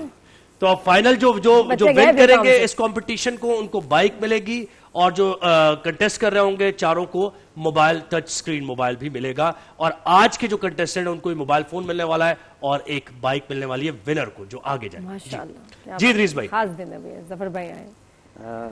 रुखसाना साहिबा से कहूंगा कि नंबर दे। जफर भाई, कोई एक खास किसको अगर आपके हिसाब से जो बेस्ट हो? बेस्ट आप हैं मैडम। आप बाइक चलाना शुरू करें, हम आपको 4 बाइकें दे देंगे। हम तो चाहते हैं खवातीन को आप मोटिवेट करेंगे, भाई बाइकें खुद चलाएं। बिल्कुल नहीं, मैंने कहा इनमें से अगर आपको एक को इंतखाब करना पड़े। तीनों ने बहुत अच्छा बोला, किसी के साथ जाती नहीं करना। अभी बाइक्स दी है ना, सिंध हुकूमत ने इनिशिएटिव लिया है। अच्छा है, बहुत अच्छा, जरूरी है। मैं समझता हूँ खवातीन को आना चाहिए मैदान अमल में और किसी से घबराने की जरूरत नहीं है और काम करें, खुल के काम करें। बाकी नहीं, मुश्किल भी है क्योंकि जी आप इदरीस भाई तो कुछ लिख रहे हैं, अभी फैसला चल रहा है, आप बताएं। जी आज सच्ची मुच्ची हम मुश्किल में, हमेशा आप लोग लिखते हैं कि जजेस जो हैं वो मुश्किल में आ गए और मुझे तो ऐसा लग रहा है अभी नंबर टोटल हो जाएंगे तो पता चल जाएगा कि अब हवाएं ही करेंगी रोशनी का फैसला। बिल्कुल इतना हर एक का स्टाइल बहुत खूबसूरत, अंदाज, फेस एक्सप्रेशन, हुरिया के भी, लाइबा के भी और मुइज के भी। मुझ से बिल्कुल उम्मीद नहीं थी, मुझे ऐसा लग रहा था कि वो संजीदा बच्चा है तो किस तरह करेगा, लेकिन गजब के फेस। अच्छा, लेकिन आप ये भी हो सकता है ना कि इनमें से 2 भी आगे जा सकते हैं। जी हाँ, ये हमने पहले कह दिया था जब कंपटीशन शुरू हुआ था, और उन दोनों में से जिसके ज्यादा पॉइंट्स होंगे उसे बाइक मिलेगी। जी ठीक है, आगे दोनों ही जाएंगे, लेकिन जिसके सबसे ज्यादा होंगे उसे बाइक मिलेगी और बाकी 3 को मोबाइल में। ये वाजे मैं क्लियर कर दूंगी ये बात। जी जी, फैसला तैयार है, तैयार है। हम ऐलान करते हैं 3rd, 2nd एंड 1st। ठीक है, जो फर्स्ट वाले हैं उनको बाइक मिल जाएगी। जी जी बिल्कुल ऐसे। जफर भाई साथ बैठे हुए मेरे साथ लेके जाएंगे। और 2nd वाले को हम जो प्राइज इन्होंने दिया वो तो मिलेगा। ठीक है, वो हमारा ऑप्शनल नाम होगा जी, क्योंकि कुछ शुरका ऐसे हैं कि जो पंजाब से आए हुए थे। जी जी, तो 1-2 की तबीयत नासाज हो गई और वो सिलेक्ट हो गए थे, लेकिन वो पार्टिसिपेट नहीं कर पाएंगे 8 में। तो अगर स्लॉट बन जाता है तो जो आज के 2nd हैं वो उन स्लॉट्स में शामिल है। ठीक है, बिल्कुल सही। ठीक है, आज के इस मुकाबले में 3rd पोजीशन हासिल की है लाइबा सलीम ने। लाइबा सलीम 3rd पर। और 2nd पोजीशन हासिल की है हुरिया नूर ने। हुरिया 2nd पे। और 1st पोजीशन हासिल की है, मार्क्स बहुत कम है, कट टू कट है, लेकिन ज़ाहिर है हमें एक का फैसला करना है। 1st पोजीशन अब्दुल मुइज आज के विनर हैं और अब्दुल मुइज को फूड पापा की तरफ से बाइक भी मिल रही है, मोबाइल फोन भी मिल रहा है और आप दोनों को भी एक मोबाइल फोन मिल रहा है। नहीं, एक नहीं है, 3 मोबाइल फोन है तीनों के। अरे माशाल्लाह सर भाई, ये तो एक माँ बाप के लिए भी है ना। अच्छा, पेरेंट्स के लिए भी है भाई, आपके पेरेंट्स के लिए भी है। जबरदस्त हो गया है, तो बेहतरीन हो गया है माशाल्लाह। क्या ऐलान, क्या दिन जो है ना तुम आए हो, क्योंकि जफर भाई आए हुए। नहीं, मैं नहीं, है तो फूड पापा की तरफ से, अली शेखानी साहब की तरफ से, उन्होंने मुझे बोला हुआ था। मैं अच्छा, बेहतरीन। तो जनाब ये हुआ आज का कंपटीशन और अब हम एक ब्रेक लेंगे। फ्रेंड को तुम दोगे। अच्छा, ब्रेक से पहले हम अगर जी ब्रेक से पहले गिफ्ट हैम्पर्स, आज तो देखिए मोबाइल भी मिल रहा है, फिर गिफ्ट हैम्पर्स भी है। मैं मोइज को कह रही हूँ, तुम्हारे दोस्त का नाम क्या है? अली कितना बड़ा है? कितना बड़ा है? अच्छा खासा बड़ा है। अरे वाह माशाल्लाह, मतलब इतने बड़े दोस्त नहीं हुए तुम्हारे भाई। डिबेट क्या है? डिबेट सर्कल, उसको एक मोबाइल में जरूर देना, अभी ऑन एयर भी प्रॉमिस हो गया। अगर हेल्दी लाइफ चाहते हैं तो सुकून ब्रांड को इनकॉर्पोरेट करें अपनी जिंदगी में, और ग्लोबली रिकॉग्नाइज ब्रांड है। एक भाई आपके साथ भी जी जी जी। तो अब हमें एक ब्रेक लेना है, ब्रेक के बाद हम वापस आएंगे। तो हमारा बैतबाजी का मुकाबला जो बड़े जबरदस्त दिलचस्प मराहिल में दाखिल हो चुका है। जी, और जफर भाई आपको शौक है वैसे? जी जी बिल्कुल, शेर व शायरी का बिल्कुल। शेर सुनाएंगे भी? मुझे तो वही सब आते हैं शीशी के लिए, वो इस टाइप के जो बच्चे कॉमेडी वाले शेर होते हैं, वही तो ईद के शेर दो चार, मुझे वही आते हैं। वही आपसे हम सुनेंगे, वो मैं आपको ब्रेक में सुनाऊंगा। नहीं ब्रेक में नहीं, हम वैसे नहीं सुना सुनेंगे। भाभी को भी तो कोई शेर सुनाए होंगे आपने? मैंने आज तक नहीं सुनाया, मेरी लाइन ही नहीं है, मुझसे आप सानियात वाकयात सुनने वाले। अरे ना गया, ठीक है ना, तो अल्लाह ना करे सानियात। कुछ भी बैतबाजी का मुकाबला है और जैसे हमने कहा कि बस ये आखिरी मराहिल में दाखिल हो चुका है। पॉइंट्स टेबल ये बता रहे हैं कि मुनीर नियाजी जो हैं वो तो क्वालिफाई कर ही चुके हैं। 12 पॉइंट्स है टीम मुनीर नियाजी के, टीम अहमद फराज के हैं 8 पॉइंट्स और टीम परवीन शाकिर के हैं 8 पॉइंट्स। तो टीम अहमद फराज और टीम परवीन शाकिर अब इस मुकाबले के लिए कि फाइनल में कौन मुकाबला करेगा मुनीर नियाजी के साथ, तो ये बड़ी इंटरेस्टिंग सूरत हाल, दिलचस्प सूरत हाल है। बस बहुत टैलेंटेड बच्चे हैं, बहुत टैलेंटेड बच्चे हैं। जफर भाई आपको बहुत अच्छा लगेगा, बैतबाजी में मास्टर हैं। एक तो होता है कि लिख लेना, तैयारी करना, प्रैक्टिस, इनके तो स्किल का इम्तिहान होता है ना, कितने याद हैं और फिर उसका कहने का अंदाज, मैं बड़ी इंप्रेस हूँ। तौसीफ भाई ने मैं ज्वाइन कर लिया है। तौसीफ भाई कैसे हैं? ठीक ठाक है, अल्हम्दुलिल्लाह बेहतरीन। इदरीस भाई हमारे साथ हैं, आप हमारे साथ हैं और ज़फर भाई हमारे साथ हैं। तो टीम्स का तारुफ कराते हैं। टीम मुनीर नियाजी हमारे साथ हैं, अब्दुल्ला मुस्तफ़ाई और तोहा मुस्तफ़ाई, और टीम अहमद फराज जिनके लिए जीतना बहुत जरूरी है अगर आपने फाइनल खेलना है, सऊद जमाली और फ़हीम बुज़दार हमारे साथ हैं। जी, तो ज़रूर कोई शेर अगर याद है? एक सादा सा शेर याद है, जो ये मुकाबला जीतेगा उसको रिजवान भाई सिल्वर स्पून की तरफ से 2 लाख रुपए कैश दूंगा। माशाल्लाह, इस मुकाबले की बात हो रही है? इस मुकाबले में अच्छा जी, रिजवान भाई सिल्वर स्पून की तरफ से 2 लाख रुपए कैश। 2 लाख रुपए कैश वाला फाइनल का अलग कर देंगे, बड़ा 1-2 करोड़ की बात सोचेंगे, काफी सादा हो जाएगा उनके लिए। तो जरूर फाइनल का भी कर देना, बच्चे सुन रहे हैं, फाइनल का भी बच्चे ज्यादा खुश हो जाएंगे, मैं सब खुशी ठीक है, कुछ खुशियां ईद के करीब होनी चाहिए। अच्छा ठीक है, चले भाई, ये तो ऐलान हो गया अभी जी। तो तौसीफ भाई शेर से आगाज करते कंपटीशन। राना सईद दोषी जी। क्यों करता है कम ज़र्फों से तू तकरार समंदर, जैसे गुजरे खामोशी से वक्त गुजार समंदर। आज न जाने दूंगा तुझको अपनी आंख से बाहर, ठाठे मार समंदर चाहे धाड़े मार समंदर। ऐसे देखा करता था मैं उसकी झील सी आंखें, जैसे कोई देख रहा हो पहली बार समंदर। जी रे रफ्तगां को प्यारों की याद जब सताती है, मकबरों से खाक उड़कर बस्तियों में आती है, दूर जाने वालों की कुछ खबर नहीं आती, दूर जाने वालों की याद आए जाती है। वाह वाह वाह, याद आए जाती है।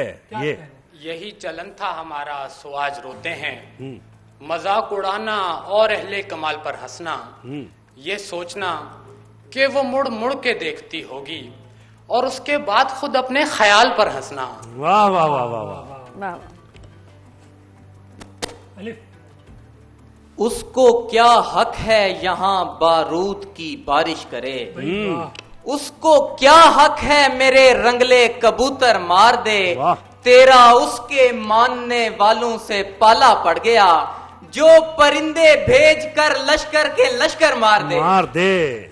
ये याद भी याद के खजीने भी आ गए, हिज्र के महीने भी, मुझ पे तोहमत तराशने वालों ये खबर जाएगी मदीने भी।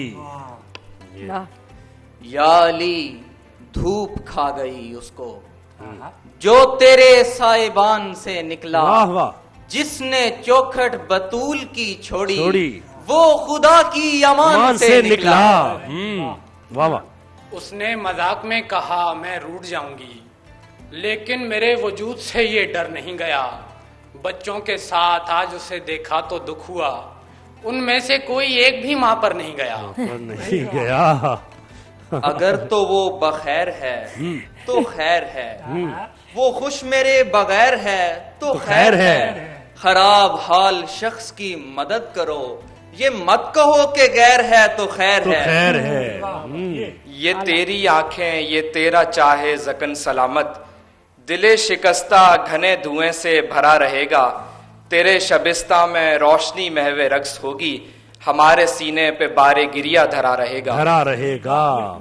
अपनी जागीर लेके बैठा हूँ, तेरी तस्वीर लेके बैठा हूँ, एक लश्कर है और मैं तन्हा, आखिरी तीर लेके बैठा हूँ।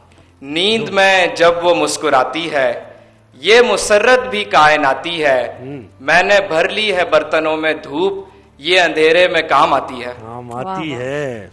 ये गर्दिशों के अजीब दिन हैं, अजीब रातें, कि दिल को धड़का है हिज्र का भी, विसाल का भी। मुझे दोराहे पे लाने वालों ने ये ना सोचा, मैं छोड़ दूंगा ये रास्ता भी, वो रास्ता भी। वाह वाह। यहाँ है वो भी कि दुश्मन को दोस्त करते हैं, वो एक हम के शनासा नाशना से हुए।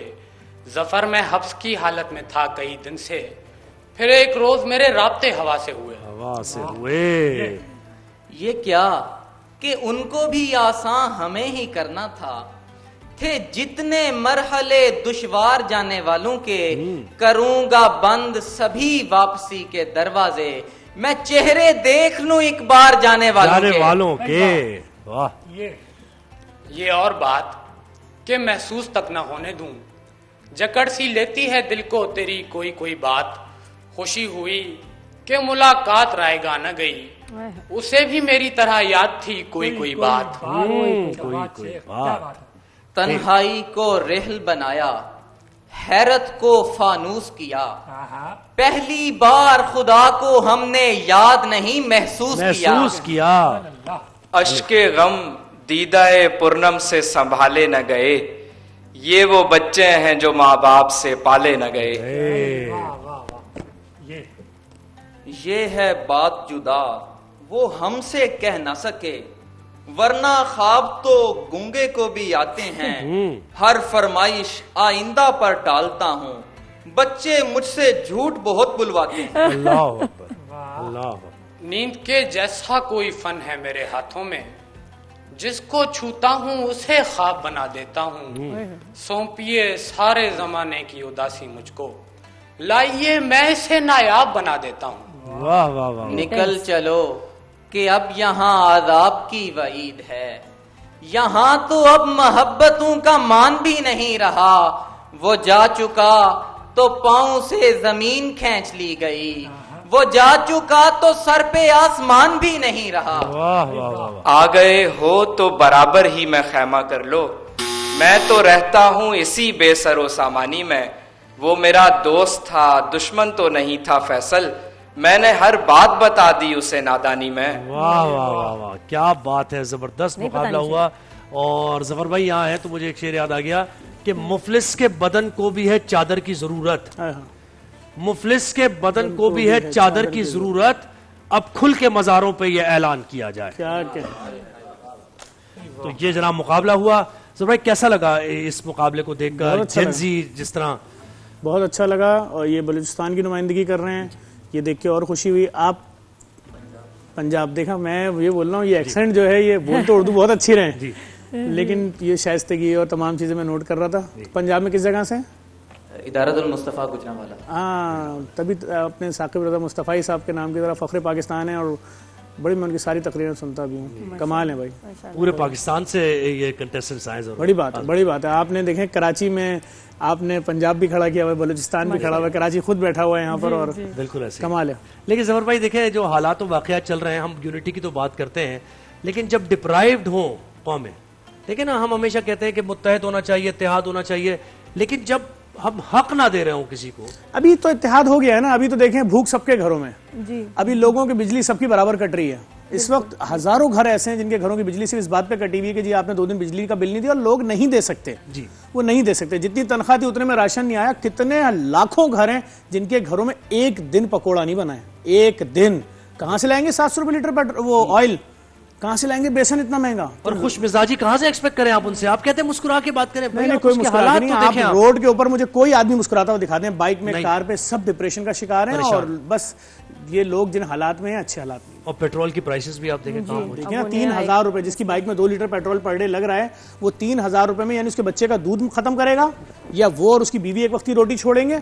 लोगों के हालात अच्छे नहीं है। अब बात ये है कि अब ये कब निकलने वाले हैं, ये तो एक लश्कर रेडी है घरों में, जो बस रोटी के नाम पे निकलेगा। ये लोगों के हालात ऐसे हो गए हैं लफीज और ये मैं पाकिस्तान की बात कर रहा हूँ। तालीम पहली प्रायोरिटी है हमें स्कूलों में, लेकिन वैसे पूरी दुनिया में हालात कुछ अच्छे हैं नहीं, हर जगह ही मसाइल है। और जहाँ जिधर जंगें हो रही हैं वहाँ सोचें कि ये नहीं पता कि किस लम्हे घर पे ऊपर जो है बमबारी शुरू हो जाएगी। तो इसलिए अल्हम्दुलिल्लाह फिर भी हम लाखों करोड़ों से बेहतर हैं, बहुत अच्छे हैं, बहुत अच्छी ज़िंदगी गुजार रहे हैं और बहुत अच्छी जो है लीडरशिप के अंडर है। हमारी मिलिट्री, हमारी गवर्नमेंट एक्सेप्शनल है। तो we should be very proud and I feel कि हम इतने स्ट्रॉन्ग हैं माशाल्लाह बीइंग पाकिस्तानी, क्योंकि हम माशाल्लाह इतने स्ट्रॉन्ग लीडरशिप के अंडर हैं। अल्हम्दुलिल्लाह अल्लाह जो है ये थोड़ी बहुत जो मुश्किलात है ये भी मिल के इंशाल्लाह इन दोनों से। लेकिन ये कि निशानदेही करना जफर भाई ऐसा नहीं है कि आप किसी की हुब्बुल वतनी को चैलेंज कर दें। हम ही है ना जो बुराइयों की निशानदेही करेंगे ना। हम बुराई की बात ही नहीं कर रहे हैं। हम अगर भूखे को पेट भरा बोलेंगे तो लोग हमें पागल बोलेंगे। ये देखिए ना, ये बात हो गई ना। बिल्कुल ऐसे जो हकायक है वो भी दिखाने हैं और बेहतरी की उम्मीद करनी है और अरबाब इख्तियार को ये बताना है कि आपकी प्रायोरिटीज क्या है। जो आप अदा कहीं ना कहीं वो लैप्स हो रहा है, वो नजर आ रहा है, तो ये बताना हमारी भी जिम्मेदारी है एज अ पाकिस्तानी। शेयर करें जो आपके पास जो वेल्थ है, जो कुछ भी है शेयर करें। जी बिल्कुल बिल्कुल करें। और सबसे ज्यादा आपकी बात बिल्कुल ठीक है, सबसे पहले अपने सगे बहन भाइयों के घरों में देखें। अल्लाह ने आपको पैसा दिया, आपके बच्चे शॉपिंग कर रहे हैं, 10-10 जोड़े ले रहे हैं, लेकिन आपकी सगी बहन, आपका सगा भाई, उनके घर में एक जोड़ा नहीं, उनके बच्चों के पास। आप सोचें तो वो बच्चे डिप्रेशन में सोते कैसे होंगे कि आज 22 रमजान गुजर गई, आज 23 गुजर गई, आज 24 गुजर गई, आज सुबह ईद की नमाज है, बाबा हम नमाज पढ़ने नहीं जाएंगे, तबीयत खराब है, मेरा पेट बहुत खराब है। उसको पता है ना मैं पुराने कपड़े पहन के जाऊंगा, मेरे साथी शायद मेरा मजाक ना उड़ाएं, मैं कैसे मस्जिद में जाऊंगा नमाज पढ़ने, सब नए कपड़े पहन के आए होंगे। माँ कह रही है बेटा मैंने नींद लगा दिया है, समझा करो, अब बाबा से मत बोलना, डिप्रेशन में आ गए। ये हर घर की मुसीबत है इस वक्त। अब कोई माने ना माने, मुसलमानों में यही तो ईद आती है। अच्छा, अमीर आदमी साल में 365 दिन जूते खरीदे, कपड़े पहने, middle class, lower middle class क्या एक बार साल में चप्पल, और स्कूल का सेशन खत्म होने पे एक बार जूता आता है, वो भी अगर जूते में सुराख उराख नहीं हुआ तो वो 2 साल भी निकाल लेता है बच्चा, भले पाँव में छाले निकलते रहे। लेकिन लोगों के नहीं है हालात अच्छे। और मैं तो सिर्फ इतना बोलूंगा, जो बात बहन ने की, अपने सगे बहन भाइयों का ख्याल कर लें बस। और जो लोग बाहर मुल्क चले गए, अपने करीबी रिश्तेदारों के घरों में उनके बच्चों को ईदी के नाम पे $100 $50 भेज दें। मैं कहता हूं कपड़े दूर की बात है, हो सकता है खाना ले आए। और सफर मीडिया पर्सन की भी जिम्मेदारी है। मैं एक स्टेटमेंट देख रहा था, चैनल पे ही चल रही थी, और उसमें एक खातून की स्टेटमेंट थी कि मैंने 17 साल तक, यानी 17 साल मुझे हो गए, मैंने कपड़ा रिपीट नहीं किया जो पहना है अभी तक। सर मैं आपको बोलूँ ना, मैं बड़ों की बात ही नहीं कर रहा। ईद किसकी है? बच्चों की है ना। कैसा लगेगा 4 दरवाजे खुले हैं, एक दरवाजा बंद है, आप बोलेंगे घर छोड़ के चले गए? नहीं है, सब घर के अंदर हैं। कैसी बात है, जब वो ट्रांसमिशनों में देख रहे होंगे सवैयां आ रही हैं, ईद के दिन मिठाइयां आ रही हैं, किसकी तरफ देखेंगे? बाप की तरफ देखेंगे। बाप तो घर में ही नहीं है, रात से गली कोने बैठा हुआ सर पकड़ के। तो बात ये, लोग सिर्फ अपने प्यारों का, अपने करीबी लोगों, रिश्तेदारों का ख्याल कर लें। इस वक्त जिसकी बात करूं उसके करीबी रिश्तेदारों के घरों में मुसीबत है। और जो लोग बाहर बैठे हैं, बाहर से भेजो 100 पाउंड, भाई तुम्हारे लिए 100 पाउंड क्या है, लेकिन जिसके घर में 100 पाउंड भेजो उसके घर में 40,000 रुपए आ जाएगा, उनके खाना आ जाएगा, एक महीने का राशन आ जाएगा। बहुत, ये मैं मिडिल क्लास की बात कर रहा हूं, याद रखिएगा। बिल्कुल बिल्कुल। और इस तबाही के समंदर में आपका मीडिया इंडस्ट्री भी उस तरह गोते खा रहा है कि लफीजुल अमान, चाहे आपके कैमरामैन हो, चाहे आपके रिपोर्टर हो, मैं तो डायरेक्ट डील कर रहा हूं ना, हालात डेंजर है। सही बात है। तो खैर हालात वाकयात की बात फिर निकलेगी तो बहुत दूर तक चली जाएगी। ये मुकाबला भी हुआ है और हमें उसका जजमेंट भी करनी है। जी तौसीफ भाई, बहुत अच्छा मुकाबला रहा जैब भाई। बहुत कम मुकाबले ऐसे होते हैं जिनको सुनकर दिल अंदर से खुश होता है कि कितने अच्छे अशार सुनाए गए। तो एक दफा जरा मेरी फरमाइश पर जोरदार तालियां इन दोनों टीम्स के लिए हो जाए। बहुत अच्छा मुकाबला हुआ आज का। हम जल्दी से अल्फाज वाले ऑप्शन की तरफ जाएंगे। इस चीज को जहन में रखिएगा ज़ुहैब भाई, आप भी जरा गहरी नजर रखिएगा बजर्स पर, बिल्कुल दोनों टीम्स की। सबसे पहले बजर बजाकर एक दफा चेक कर लें, ठीक है? बजर बजाने के बाद शेर शुरू नहीं करना है। पहले हम जजेस ज़ुहैब भाई कंट्रोल रूम बताएगा कि बजर किस टीम ने पहले बजाया है। अच्छा, कंट्रोल रूम भी देख लें आप कि ये टीम मुनीर नियाजी है, ये टीम अहमद फराज है। जी बहुत गौर से सुनिएगा। पहला लफ्ज है आइंदा। एक मिनट पहले बताएंगे ना कौन सा वाला। ये टीम अहमद फराज जी। लफ्ज खुदा करे कि तू आइंदा खुश रहे लड़की, खुदा करे कि तुझे मेरी बददुआ न लगे। एक पॉइंट हो गया टीम अहमद फराज का। दूसरा लफ्ज सुन लें पूरा है? सुन लें गौर से, गौर से सुन लें, बेल बजा के फिर खामोश रहना है आपने। लफ्ज है दुपट्टा। 1 मिनट, किसका कंट्रोल रूम बताएगा। बिल्कुल 7 बजे 7 बजे एक 7 बजे इसको कैंसिल करेंगे, कैंसिल करेंगे, कैंसिल कैंसिल कैंसिल। अगला लफ्ज दे रहे हैं आपको, अगला लफ्ज दे रहे हैं। जी जी सुनिएगा। तेज। 1 मिनट। अहमद फराज। टीम अहमद फराज। बाजी का शौक अपनी जगह, आप तो कत्ले आम कर रहे हैं। तेज कहा था, तैग नहीं कहा था। 1 मिनट, इसको क्या कैंसिल भाई, कैंसिल करेंगे? तेल, हाँ मुझे तो तेल लगा, तो फिर इसको कैंसिल करते हैं, इसको कैंसिल करते हैं। हाँ, ये रहने दें, दोबारा दूसरा। ये जल्दबाजी में दबा तो देते ना लफ्ज आप पहले ठीक से सुनिए ना लफ्ज आप। अच्छा, इसके बाद अब माइनस होंगे पॉइंट्स, या आप कैंसिल कर दें। अब अगर ऐसा हुआ तो माइनस होंगे। लफ्ज है किरण। नहीं आती। 5 जी 4 3 2 1। ठीक है जी, पॉइंट चला गया टीम अहमद फराज को। हमारी आज की फातेह टीम अहमद फराज। टीम अहमद फराज आज की फातेह टीम है। ये मुकाबला जीत लिया है, बड़े टफ टीम के खिलाफ ये मुकाबला जीता है।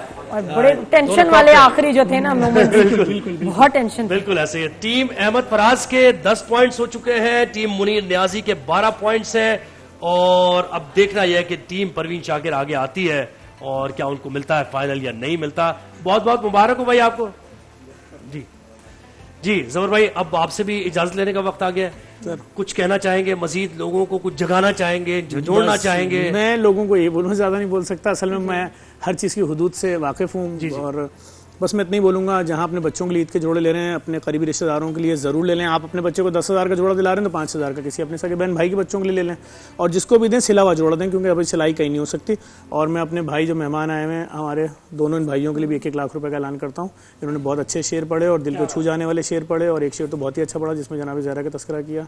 और दोनों मेहमानों के लिए हमारे जो डोनर हैं रिजवान भाई सिल्वर स्पून कनाडा, उनकी जानिब से 4 लाख रुपए। 4 लाख मतलब 1 लाख ईच। हाँ, 1-1 लाख रुपए। 1-1 लाख रुपए वो मैं अभी दे दूंगा इनको। इसमें कोई तफरीक, जैसे सफर भाई अपने काम में तफरीक नहीं करते कि किसी भी कौम से हो, किसी भी जात से हो, फिरके से हो, मजहब से हो, इस तरह आज भी जफर भाई तफरीक नहीं की। नहीं, मैंने तो साकिब रजा साहब की ज़ियारत की थी एक जगह पर, मैं उनका फैन हूँ। मैं इस चीज़ की निशानदेही भी करना चाहूँगा भाई, ये जरूरी है जैसा अभी जफर भाई ने कहा, ये बच्चों की हौसला अफजाई के लिए इंतहाई जरूरी है। जी जी बिल्कुल ऐसे। अब चूंकि हमारे पास वो प्लेटफॉर्म्स नहीं हैं जहां पर बच्चे बैतबाजी खेल कर और लाखों करोड़ों के इनामात लेकर जाएं, जो अल्लाह पाक जन्नत में जगह दे, हमारे तारिक अजीज साहब किया करते थे, वो प्लेटफॉर्म्स अब बच्चों के लिए अवेलेबल नहीं है।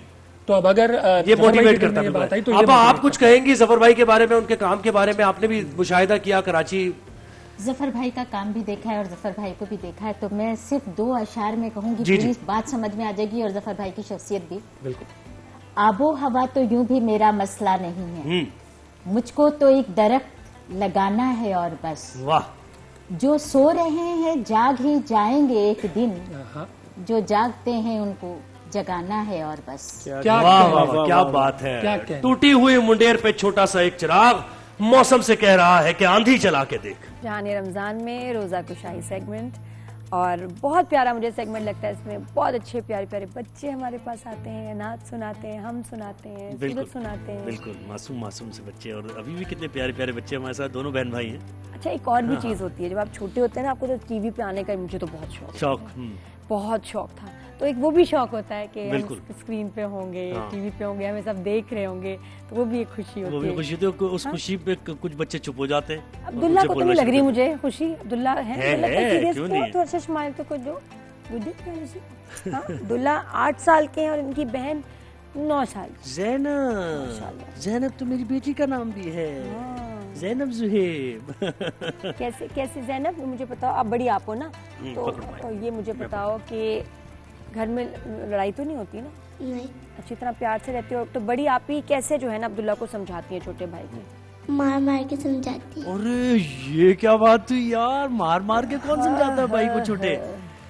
कल्चर वही है हमारा अभी भी। ये क्या बात, बचपन से तो चल अच्छी रहा है। बात नहीं। इतना प्यारा सा भाई है, इसको कैसे मारती हो तुम? मारते हुए रहम नहीं आता? अच्छा, मारना तो बिल्कुल नहीं चाहिए, लेकिन किस बात पे मारती हो? क्या करता है इसे? मारता है बड़ी बहनों को। यार ये कितनी बड़ी बहनों को मारता है। ये भी वही करता है ना? है ये इतना मासूम सा? मारने वाला तो है ही नहीं ना बात।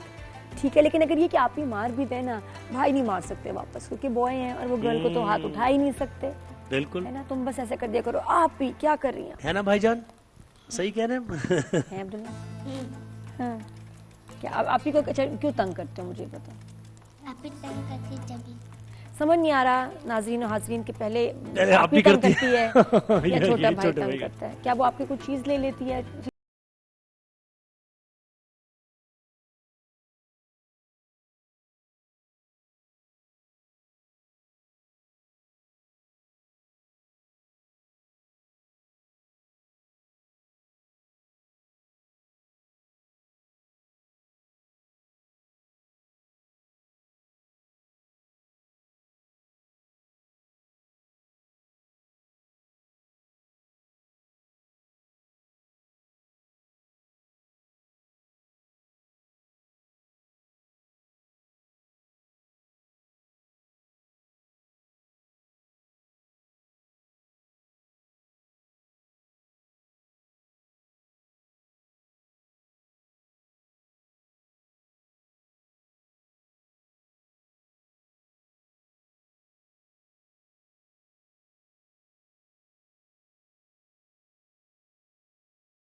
हमने आँखों से देखा नहीं है मगर हमने आँखों से देखा नहीं है मगर उनकी तस्वीर सीने में मौजूद है। जिसने लाकर कलामे इलाही दिया, जिसने लाकर कलामे इलाही दिया, जो नबी के वसीले में मौजूद है। जिसने लाकर कलामे इलाही दिया, जिसने मदीने में मौजूद है। सुभान अल्लाह, क्या बात है, क्या बात है। अच्छा अब ये मुझे बताओ, ईदी कितनी मिलती है आपको? है ईदी पुप्पो लोग देते हैं। पुप्पो लोग, मम्मी डैडी और कौन? और कितनी ईदी हो जाती है? ज्यादा होती है। कितनी कितनी मिलती है? पुप्पो का नाम ले लिया, खाला का भी ले लो। 1000 2000 कितनी मिलती है टोटल? चुपके से बताने वाली बात है। सारी कितनी है? 200 होती थी सारी पूरी ईद जो है। 200 में तो बहुत सारी चीजें आ जाती हैं यार। नहीं इस दफा ना, इस दफा सब बच्चे जो मेरे आए हमारे शो पे, उनको इस दफा नादिया खाला की तरफ से ईदी मिलेगी। सब बच्चों को, जितने भी रमजान में बच्चे आए हैं, ठीक है? बात है, तो ट्रीट हो गई। तो फिर ये 200 से ज्यादा हो जाएगी, ये काफी ज्यादा हो जाएगी उससे, ठीक है? अच्छा कपड़े चाहिए या ईदी चाहिए? ईदी। ईदी। अरे पूछने दो ना, उनको बताने दो। ज़ुहैब तू बताओ, ईदी या कपड़े? सोच लो। ईदी। ईदी। बेटा ईदी डेंजरस भी एक ये भी होता है कि चलो ईदी से फिर मम्मी डैडी कभी देते भी नहीं। अच्छा बेटा थैंक यू, ला मुझे दे दो, गुम ना हो जाए। नहीं ये तो होता है। हाँ। हमने ऐसी बड़ी कीनों की ईदियां रखी हैं। ये तो होता है। अच्छा एक तो ये होता है, दूसरा ये होता है कि जिस तरह कीनों की 10,000 ईदी जमा हुई, वो फिर चलती रहती है पूरा साल, वो तकरीबन 10 गुना मल्टीप्लाई हो जाती है। और वो जब कहीं जाता है मेरी ईदी आपने दे, मैंने कहा बेटा वो खत्म हो गई। नहीं वो ईदी अपनी जगह मौजूद है। मुझे अब्बू ने भिजवाई थी, मुझे चाचू ने भिजवाई थी, मेरे चाची ने भिजवाई थी, तो वो मुझे 10 टाइम ज्यादा ले लेता है। बेटा सोच लो, कपड़े या ईदी? ईदी चाहिए। चलो चलने बस ठीक है बस। लेकिन फिर आपने ना मम्मी डैडी को नहीं देनी, खुद संभालना है, लेकिन संभालना भी है, ये भी है, ठीक है? बस शॉप पे गए और सारे माशाल्लाह ऐसी उल्टी सी एक हमारे रिपोर्टर सूख गए। कौन सूख गए? अच्छा मैं पता नहीं मैं माइक क्यों लेके, क्योंकि आदत है। आदत है हम तो देखे ना, होस्टिंग करते हैं, माइक देखा नहीं और शुरू हो गया। नेल्सन पेंट्स की तरफ से अभी ईदी तो मिलेगी बाद में, लेकिन ये एक गिफ्ट हैम्पर इनके लिए, और एक छोटे छोटे प्यारे प्यारे नन्हे मुन्ने बारीक से भाई के लिए, दोनों के लिए नेल्सन पेंट्स की तरफ से गिफ्ट हैम्पर है। इससे बच्चे बहुत माशाल्लाह, बहुत उनको कमजोर ना समझना, किनू भी यही बिल्ट है, एक्टिव होते हैं। एक्टिव होते हैं, ठीक है। वकास बागा ने मैं ज्वाइन किया कराची से। वकास अस्सलाम वालेकुम, कहाँ मौजूद है आप भाई? वालेकुम अस्सलाम। आज हम मौजूद हैं शाह फैसल कॉलोनी में। जब आपको लगे कि समोसे और कराची में सबसे ज्यादा मशहूर समोसे तो फिर शाह फैसल की इस दुकान पर, गालिबन इस दुकान का नाम रिजवान शॉप है। आप देखिए के वक्त होने में सिर्फ चंद मिनट बाकी हैं, लेकिन रश ऐसे लग रहा है कि जैसे कहीं मुफ्त में बट रहा है। इस वक्त भी रोल तैयार की जा रही है। कुछ लोग आप बताएं यहाँ क्यों इतना मशहूर रोल, आप समोसे की दुकान, यहाँ पर क्या ऐसी चीज है? यहाँ पर बहुत अच्छा इनका मटेरियल वगैरह इस्तेमाल होता मटेरियल, है, बहुत अच्छी कंस्ट्रक्शन है मटेरियल, मतलब सीमेंट बहुत अच्छा है, समोसे वगैरह, बजरी की तो पूछे ही ना। हाँ, जैसे कि मटेरियल आजकल तो ऐसे खाने पीने की चीजों में मटेरियल ही ज्यादा इस्तेमाल हो रहा है। इनके खास तौर पर समोसे यहाँ बहुत ही मशहूर हैं, पकोड़े, रश आप देखें इस तरह से। इसी तरह से शाह फैसल कॉलोनी में कई एक दुकानें हैं जहाँ पर ये लगता ही है कि शायद शाह फैसल समोसों की वजह से ज्यादा मशहूर है। इसके साथ साथ यहाँ पर एक और शॉप है, उस जाने भी मेरे कैमरामैन आपको दिखाएं तो वहां पर भी यही सूरत हाल है, ऐसा ही रश और सिर्फ समोसों पर रश। इसके अतराफ में एक और शॉप है, आप यहाँ पर ये कुछ दिल्ली स्वीट्स, यहाँ पर भी जो वॉन्टॉन समोसे और पकोड़ों की जो है वैरायटी आपको मिलेगी। लगता यह है कि शायद रोजा और समोसा दोनों को लाजिम और मलजूम चीज है। या शाह फैसल की खास बात इस इलाके में जो है वो समोसा है, और इस जगह पर बहुत सारी दुकानें हैं जो समोसे के हवाले से बहुत मशहूर है। लेकिन इन दो दुकानों जिसका मैंने इनका जिक्र किया ये बहुत ज्यादा मशहूर हैं। अफ्तारी के या शाह फैसल में दीगर भी आपको जैसे फ्रूट चाट है, चना पुलाव है और दीगर अशिया हैं जो यहाँ पर खाने पीने की खासी वैरायटी है। लेकिन कहते हैं कि शाह फैसल कॉलोनी के समोसे जिसने नहीं खाए उसने शायद अफ्तारी की ही नहीं है। बाकिर भाई आज एक नहीं 2 ग्लास पानी पीने आपने। माशाल्लाह, क्या जबरदस्त वकास, बेहतरीन आपने वहाँ का माहौल दिखाया। वैसे पता है 7 मिनट पहले रिपोर्टिंग करना बहुत मुश्किल है, को भी खाना पीना आसपास। बिल्कुल जी। अच्छा जी, आज हमें कुछ ज़रा अवेयरनेस की भी हम हमेशा बात करते हैं और प्रायोरिटी बेसिस पे ये होता है कि लोगों को बताया जाए। वर्ल्ड किडनी डे है आज। अच्छा, आपकी किडनी ख़राब ना हो तो उससे बचने के लिए आपने पानी ज़्यादा से ज़्यादा पीना है और साफ़ क्लीन वाटर पीना है। फिर उसके बाद अपने ब्लड प्रेशर को मॉनिटर करना है हमेशा, और साथ में ऐसी दवाइयाँ अवॉइड करें, सेल्फ मेडिकेशन एंड अदरवाइज जो किडनी को डैमेज करती है। बहुत सी ऐसी दवाइयाँ हैं। अब तो मैं देख रही थी कि प्रोटीन पाउडर्स जो नहीं एक्सरसाइज वगैरह के लिए एथलीट्स या वैसे बच्चे जो वर्कआउट करते हैं ऐसे पी रहे होते हैं। अब उसके आ रहे हैं कि इससे किडनी जो है डैमेज हो सकती है और इसमें नमक का इस्तेमाल भी कम करें। नमक भी ज्यादा अगर आप इस्तेमाल करेंगे तो उससे भी किडनी। तो जनाब ये हमें अवेयरनेस के लिए बताना और गिबत करने से किडनी फेल हो जाती है। ये बेहतरीन आपने बात किया है।